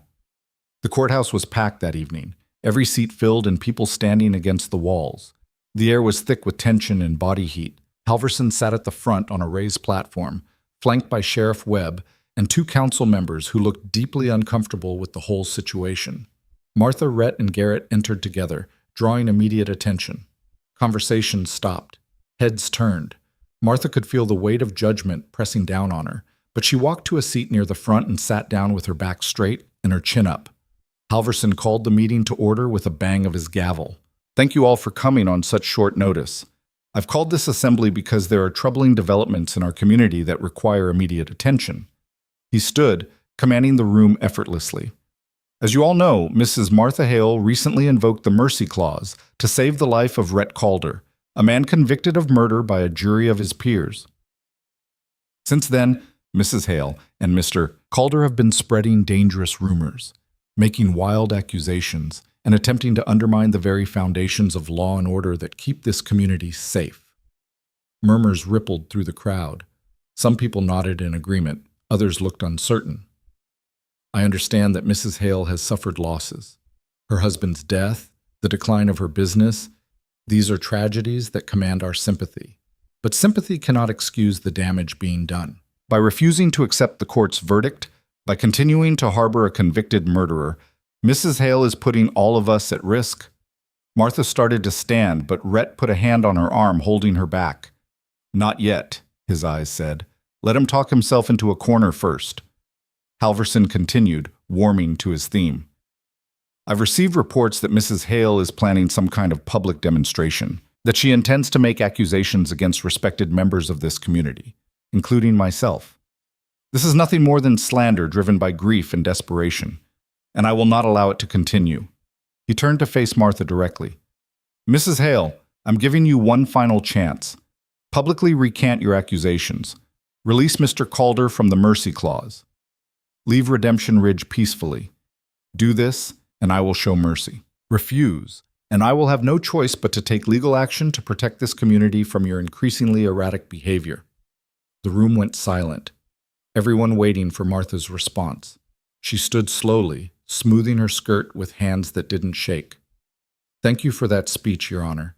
Very impressive. Now, let me tell you what's really happening. Halverson's expression darkened. Mrs. Hale, you are not recognized to speak. This is a public meeting. I'm a citizen. I have every right to speak. She turned to face the crowd, addressing them directly instead of Halverson. The judge wants you to believe I'm crazy with grief, that I'm making wild accusations because I can't accept reality. But ask yourselves, why is he so desperate to silence me? Why call an emergency meeting to discredit me unless he's afraid of what I might say? Heads turned, people looking at each other uncertainly. Martha pressed her advantage. In the past 3 years, how many families have lost their property to the Territorial Development Company? How many people have been arrested on convenient charges right before refusing to sell their land? How many of you have watched your neighbors disappear, your friends go bankrupt, your own businesses struggle while a few people get richer and richer? The murmurs grew louder now, more agitated. Martha could see recognition dawning on faces throughout the crowd. Clayton Mortimer refused to sell his land. A week later, he was dead, and Rhett Calder was blamed. Tommy Birch witnessed the real murder. He died in a fire before he could testify. My husband Jonathan questioned a land deal. He was hanged for theft he didn't commit. This isn't coincidence, it's a pattern. Lies! Halverson's voice cracked like thunder. Every word is a lie, and I demand you produce evidence or be held in contempt. Evidence? Martha reached into her satchel and pulled out Clayton's ledger, holding it high for everyone to see. Here's Clayton Mortimer's own record of every threat, every intimidation tactic, every attempt to force him off his land. Here's a letter from Tommy Birch, written before he died, describing what he witnessed. Here's documentation of 47 suspicious land deals, all benefiting the same company, all following the same pattern. She moved toward the platform, but Sheriff Webb stepped forward to block her. Martha stopped, but kept talking. 3 days from now, we're holding a public meeting in the town square. Anyone who wants to see this evidence is welcome. Anyone who has their own story to tell is welcome. Anyone who's tired of living in fear is welcome. And when we've all told our stories, when the truth is finally out in the open, we'll see who the real criminals are. The room erupted. Some people shouted support. Others yelled accusations. Council members tried to restore order. In the chaos, Halverson stood rigid, his face a mask of controlled fury. When the noise finally died down, his voice cut through like a blade. Mrs. Hale, you have just committed slander in front of 200 witnesses. Sheriff Webb, arrest her for defamation and disturbing the peace. Webb moved forward reluctantly, but before he could reach Martha, Reverend Morrison stood up from his seat near the back. On what authority? The Reverend's voice rang out clear and strong. Mrs. Hale has made accusations. She's offered to present evidence. In a free society, we call that testimony, not slander. Unless you're saying we no longer live in a free society. Other people began standing. Mrs. Carlson, trembling but determined. A shopkeeper named Harold Chen, who'd been forced to sell his business 2 years prior. An old prospector who'd lost his claim under suspicious circumstances. One by one, they rose until perhaps 30 people were standing in silent solidarity with Martha. Halverson looked at them all with naked contempt. Fools, all of you. You're going to regret this. Maybe, Martha said quietly, but at least we'll regret it while standing up. The meeting dissolved into chaos after that. Halverson tried to restore order, but people were already leaving, gathering in clusters outside to debate what they'd just witnessed. The carefully controlled narrative the judge had hoped to create had shattered into a dozen competing versions of truth. Martha, Rhett, and Garrett slipped out through a side door, avoiding the main crowd. They'd accomplished what they needed, put Halverson on the defensive, shown the town that resistance was possible, and built momentum for their own gathering. But as they walked through the darkening streets back toward Martha's store, Rhett's expression was grim. That was a victory, but it'll cost us. Halverson won't let this stand. I know. He'll retaliate somehow. Not somehow. He'll send Reese. Tonight, tomorrow, soon. And when he does, it won't be about arrests or legal proceedings. It'll be about making us disappear. Martha had been thinking the same thing. They'd crossed a line tonight, one that couldn't be uncrossed. Halverson had been challenged publicly, humiliated in front of the town. Men like him didn't forgive that. Then we don't sleep in obvious places, she said. We stay mobile, stay alert. We have 3 days to prepare for the meeting. After that, either we've won or we're dead, Rhett finished. They reached the store to find the front window shattered, glass scattered across the floor like diamonds. On the counter, pinned by a knife, was a note written in crude block letters. Last warning. Garrett picked up the note with shaking hands. They're not being subtle anymore. Good, Martha said, her voice hard. Neither are we. They cleaned up the glass and boarded the broken window, then gathered what supplies they'd need. The evidence documents, some food, blankets. Martha took one last look around the store that had been her life for 6 years. She might never see it again. If Halverson had his way, she'd be dead before the week was out. But she'd made her choice, and she wouldn't change it now. They spent that night in the church, Reverend Morrison having offered sanctuary. It was a small protection. Even Halverson would hesitate to violate a church, but it bought them time. The next 2 days were a blur of activity.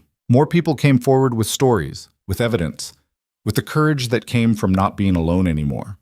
The printer, a man named Joseph Davis, who'd lost his wife to a suspicious accident after refusing to sell his press, agreed to make copies of their evidence document to distribute at the meeting. Garrett sent his articles to newspapers across the territory, bypassing local channels that Halverson controlled. Some would be intercepted, but maybe a few would get through. Maybe someone with real authority would finally pay attention. And through it all, they watched for Reese and his men, knowing the attack would come, but not when or how. It came on the second night. Martha was sleeping in the church's back room when Rhett shook her awake, his hand over her mouth to keep her from crying out. Through the window, she could see orange light flickering, fire spreading fast, consuming the building next to the church. "They're trying to burn us out," Rhett whispered. "Get the documents. We're leaving." They gathered their materials and slipped out the back as the fire spread, already drawing people from their homes to fight it. In the confusion, no one noticed two figures melting into the darkness, carrying everything that could bring down a judge. By morning, the fire was out, the building destroyed, but the church had been spared. Reverend Morrison stood in the wreckage, looking both shaken and resolved. "They'll try again," he said, when Martha and Rhett returned after hiding the evidence in a secure location. "Next time they might not miss." "Then we move up the meeting," Martha said. "Tomorrow instead of 3 days from now. We can't give Halverson any more time to pick us off one by one." Word spread quickly. The meeting would be tomorrow at noon in the town square. Everyone was invited. Evidence would be presented. The truth would be told. That final night, Martha couldn't sleep. She stood at the window of the small room where she and Rhett were hiding, watching the stars wheel overhead, and thought about how far she'd come from the woman who'd saved a stranger from hanging because she couldn't watch another injustice pass unchallenged. "You ever regret it?" Rhett asked from the darkness behind her. "Saving me?" "Every day," Martha said honestly. "And never. Both at once." "That doesn't make sense." "Nothing about this makes sense, but we're doing it anyway." She turned to look at him. "Tomorrow, one way or another, it ends. Are you ready?" Rhett smiled, and for the first time since she'd known him, it reached his eyes. "I'm ready. Let's finish this." Outside, Redemption Ridge slept, unaware that tomorrow the town would be forced to choose between comfortable lies and dangerous truth. Unaware that two people who refused to disappear were about to set a fire that would either burn away corruption or consume them all. Dawn came cold and clear, the kind of morning that felt like the world holding its breath. Martha stood in the church vestry, staring at a reflection in a cracked mirror. The woman looking back was leaner, harder than the shopkeeper who'd stepped forward at a hanging 2 weeks ago. Her eyes held something that hadn't been there before, not just determination, but certainty. Whatever happened today, she'd see it through to the end. Red appeared in the doorway, already dressed, his rifle cleaned and loaded. Town's starting to wake up. People are gathering early. Supporters or opponents? Both. And plenty who haven't decided yet. He moved to stand beside her. Last chance to walk away, Martha. We could be on horses and gone before noon. She turned to face him fully. You know I won't. I know. Had to offer anyway. He handed her a pistol, small enough to conceal but deadly enough to matter. Just in case. Martha took it, the weight unfamiliar in her hand. She'd never fired a gun at another person, never imagined she would. But after everything they'd been through, she wasn't naive enough to think today would end peacefully. They left the church together, carrying the documents that represented weeks of investigation, risk, and loss. The town square was already filling with people, some curious, some supportive, many afraid but unable to stay away. Reverend Morrison had set up a makeshift platform using shipping crates and planks. It wasn't much, but it would elevate whoever spoke above the crowd. Martha climbed onto the platform and looked out at the gathering faces. There had to be 100 people already, with more arriving every minute. She saw Mrs. Carlson standing with her husband, who'd apparently found enough courage to come after all. Harold Chen and his wife. The printer, Joseph Davis. Others she recognized from her years in Redemption Ridge. Customers, neighbors, people she'd exchanged pleasantries with but never really known. And there, at the edge of the crowd, she saw Victor Reese standing with 3 other men, all armed. They weren't hiding. They wanted to be seen. A reminder that Halverson's power was always present, always watching. As the church bell tolled noon, Martha raised her hands for attention. The crowd quieted, hundreds of eyes focusing on her. Thank you for coming, she began, her voice steady and clear. I know many of you are afraid. I know you've been told that what we're doing here is dangerous, that we're troublemakers trying to destroy the peace of this town. But I'm asking you to listen, to really listen, and then decide for yourselves what's true.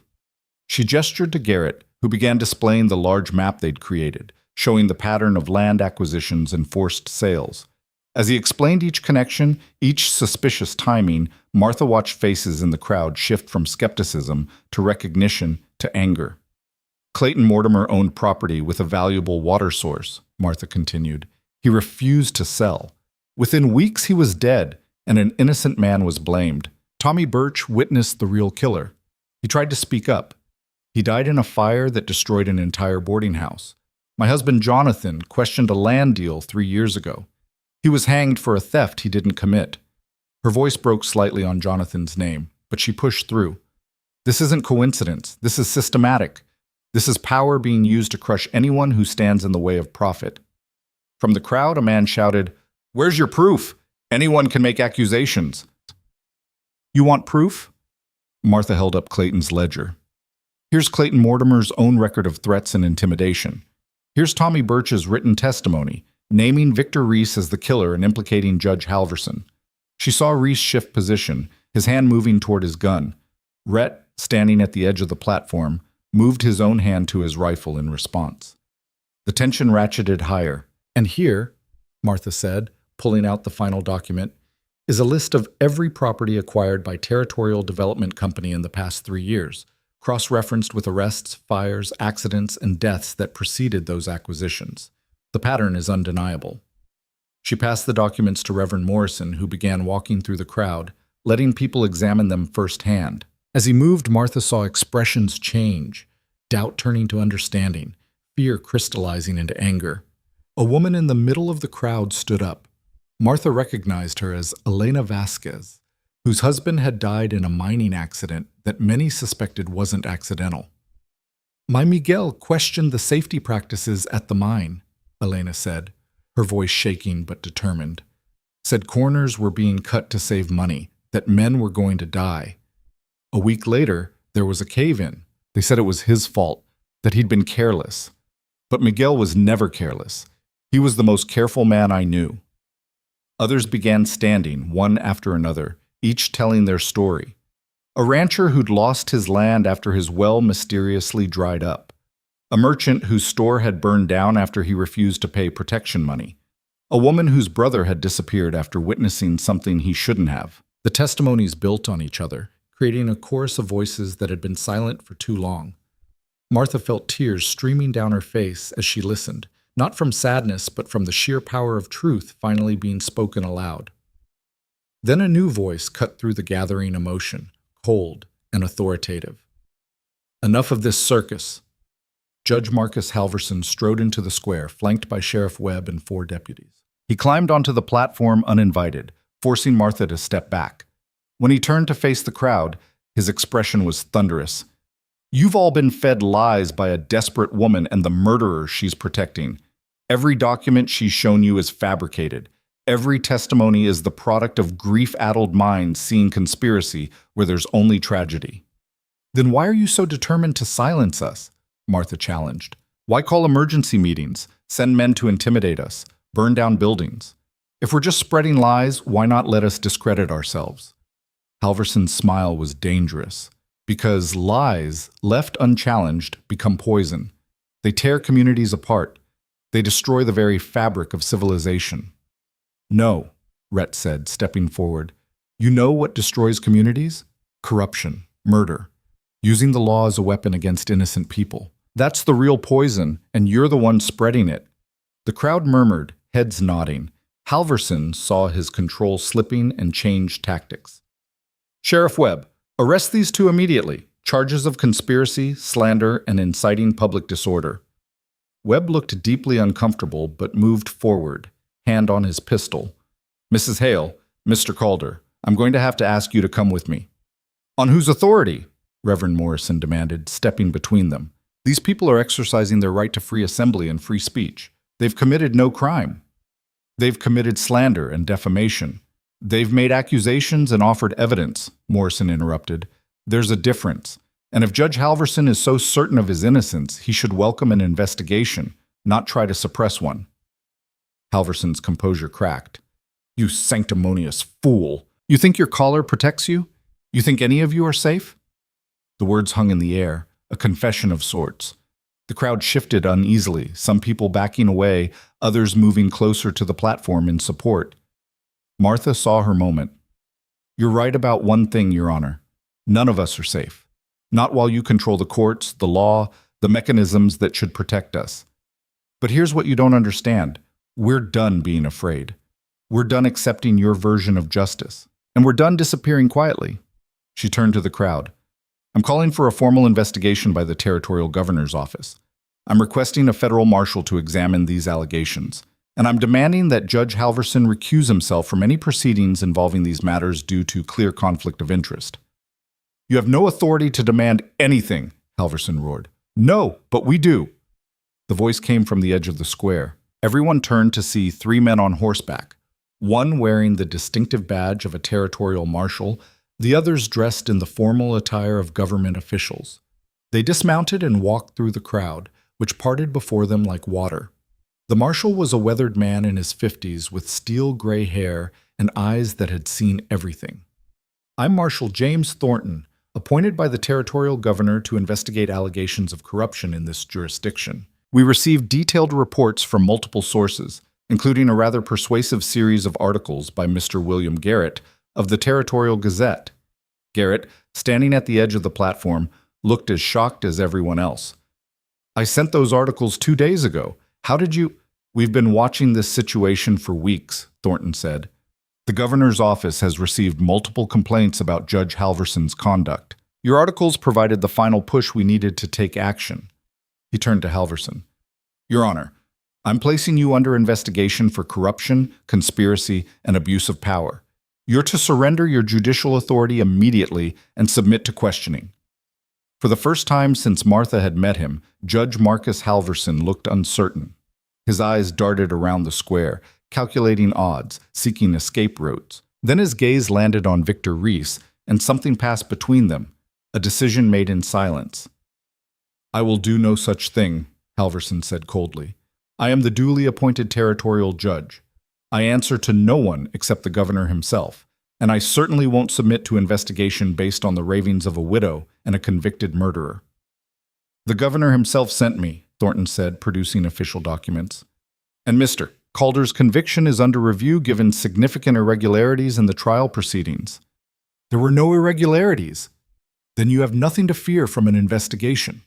The two men stared at each other, the tension thick enough to choke on. Then Halverson made his final play. "Victor," he said quietly. Reese drew his gun. Everything happened at once. Rhett's rifle came up. Women screamed. People dove for cover. Marshal Thornton reached for his own weapon. And Martha, standing closest to Halverson, saw the judge's hand moving inside his coat toward a hidden pistol. She didn't think. She moved. As Halverson pulled his weapon, aiming at Marshal Thornton, Martha threw herself forward. She collided with the judge just as he fired, sending his shot wild. The bullet went high, cracking into the church bell tower. But the impact of Martha's tackle sent both of them tumbling off the platform. They hit the ground hard. Martha felt the air driven from her lungs, tasted blood where she'd bitten her tongue.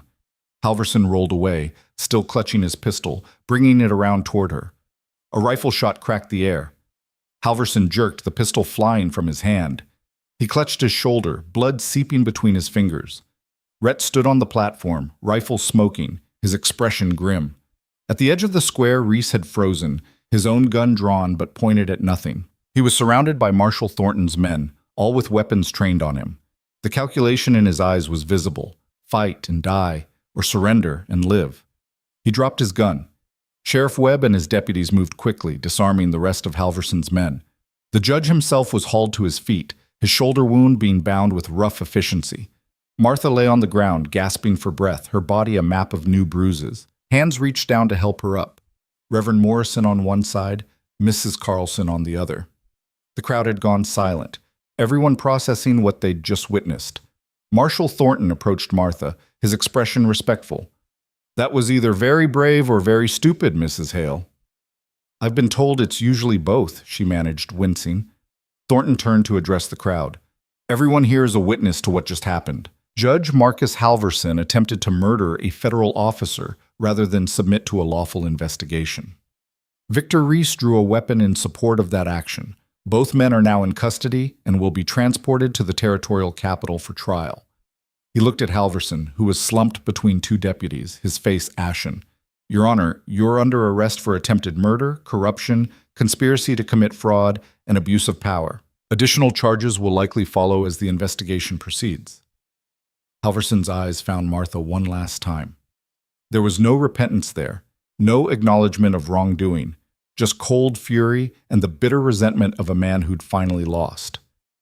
"You've destroyed everything," he said quietly. "This town will tear itself apart without me." "No," Martha said, finding her voice. "You're the one who was tearing it apart. We're just going to rebuild it, without you." As Halverson and Reese were led away to a wagon that would take them to the territorial prison, the crowd erupted. Some people cheered, others wept. Many simply stood in stunned silence, trying to process the fact that the most powerful man in 3 counties had just been arrested. Rhett jumped down from the platform and pulled Martha into a fierce embrace. "Are you insane? He could have killed you." "But he didn't. We won, Rhett. We actually won." "You won," he corrected quietly. "You're the one who refused to give up, who kept fighting when any sane person would have run." "I had help." She pulled back to look at him. "I couldn't have done any of this without you."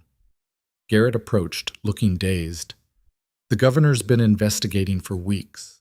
All those articles I sent, all the evidence we gathered, it wasn't just going into the void. Someone was listening. Someone was watching," Marshal Thornton confirmed, joining them. "Mrs. Hale, Mr. Calder, Mr. Garrett, you 3 made a lot of noise, enough that it reached the right ears.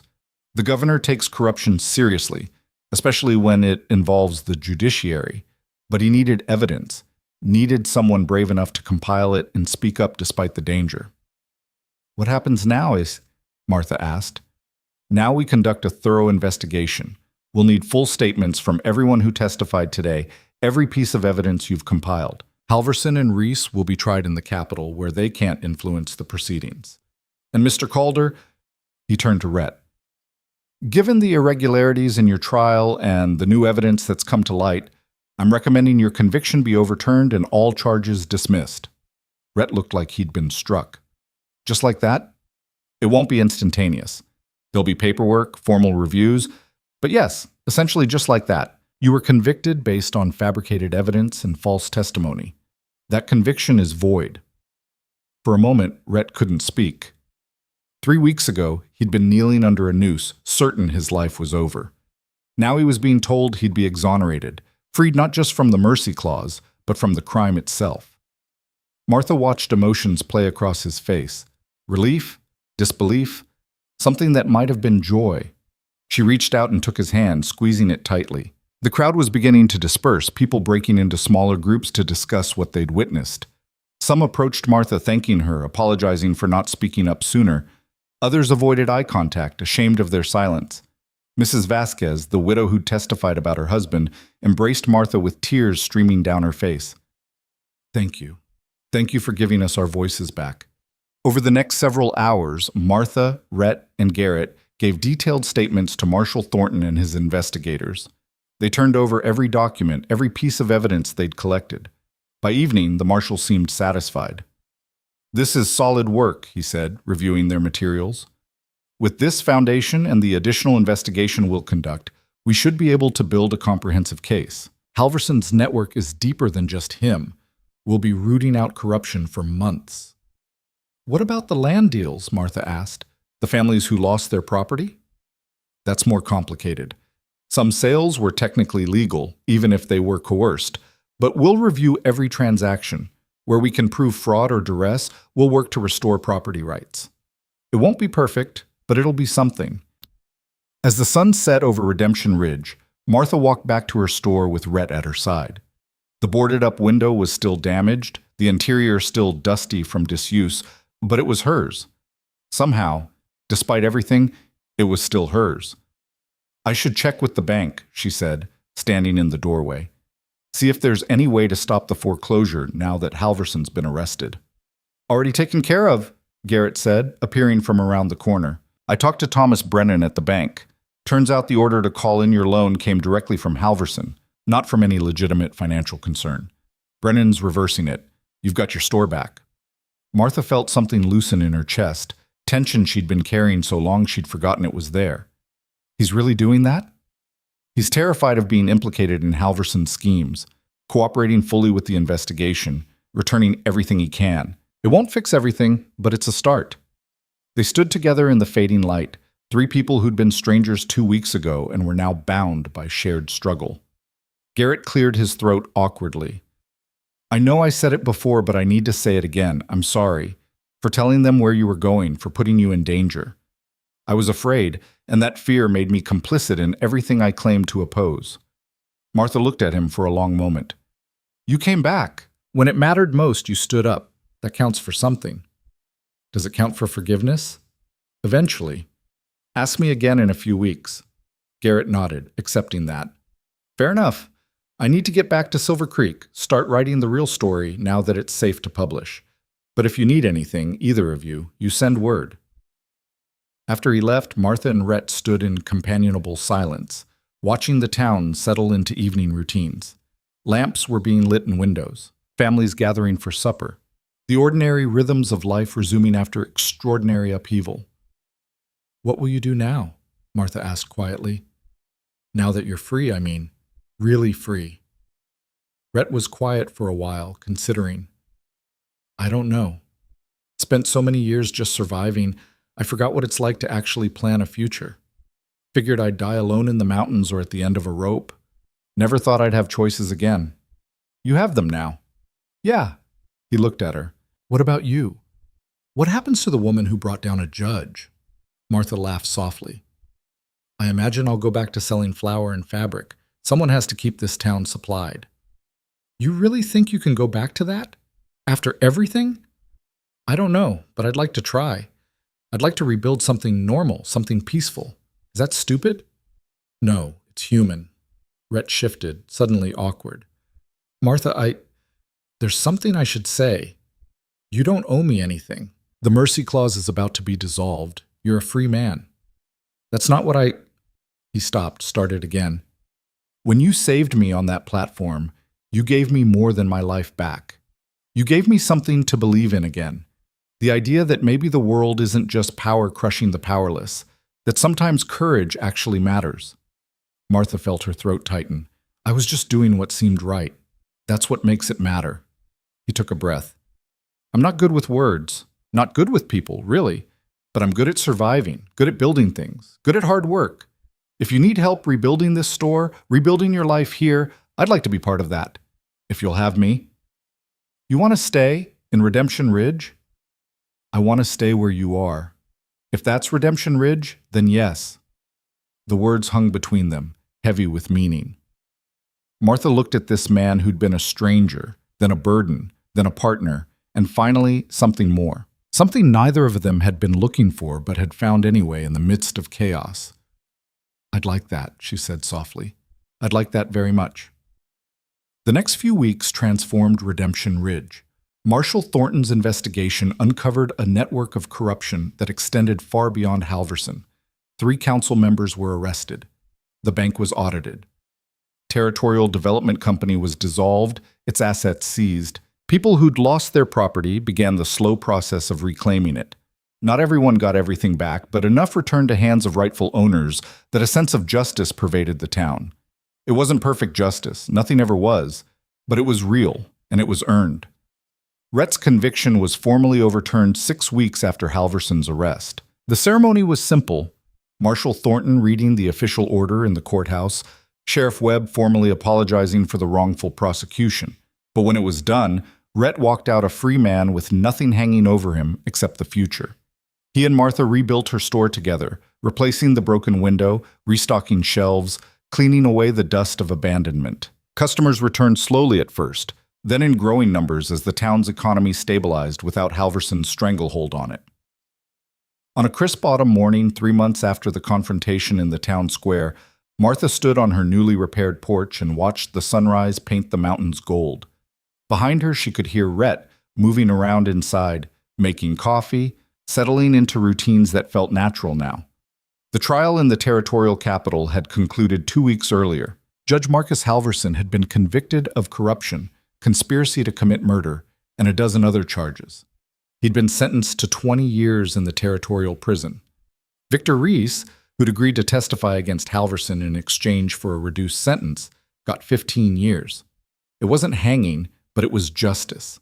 And maybe, Martha thought, that was enough. Mrs. Mortimer had taken her husband's settlement money, compensation from the dissolved Territorial Development Company, and opened a small restaurant. Elena Vasquez was suing the mining company over her husband's death, with lawyers provided by the Territorial Governor's Office. Harold Chen had bought back his old store and was reopening next month.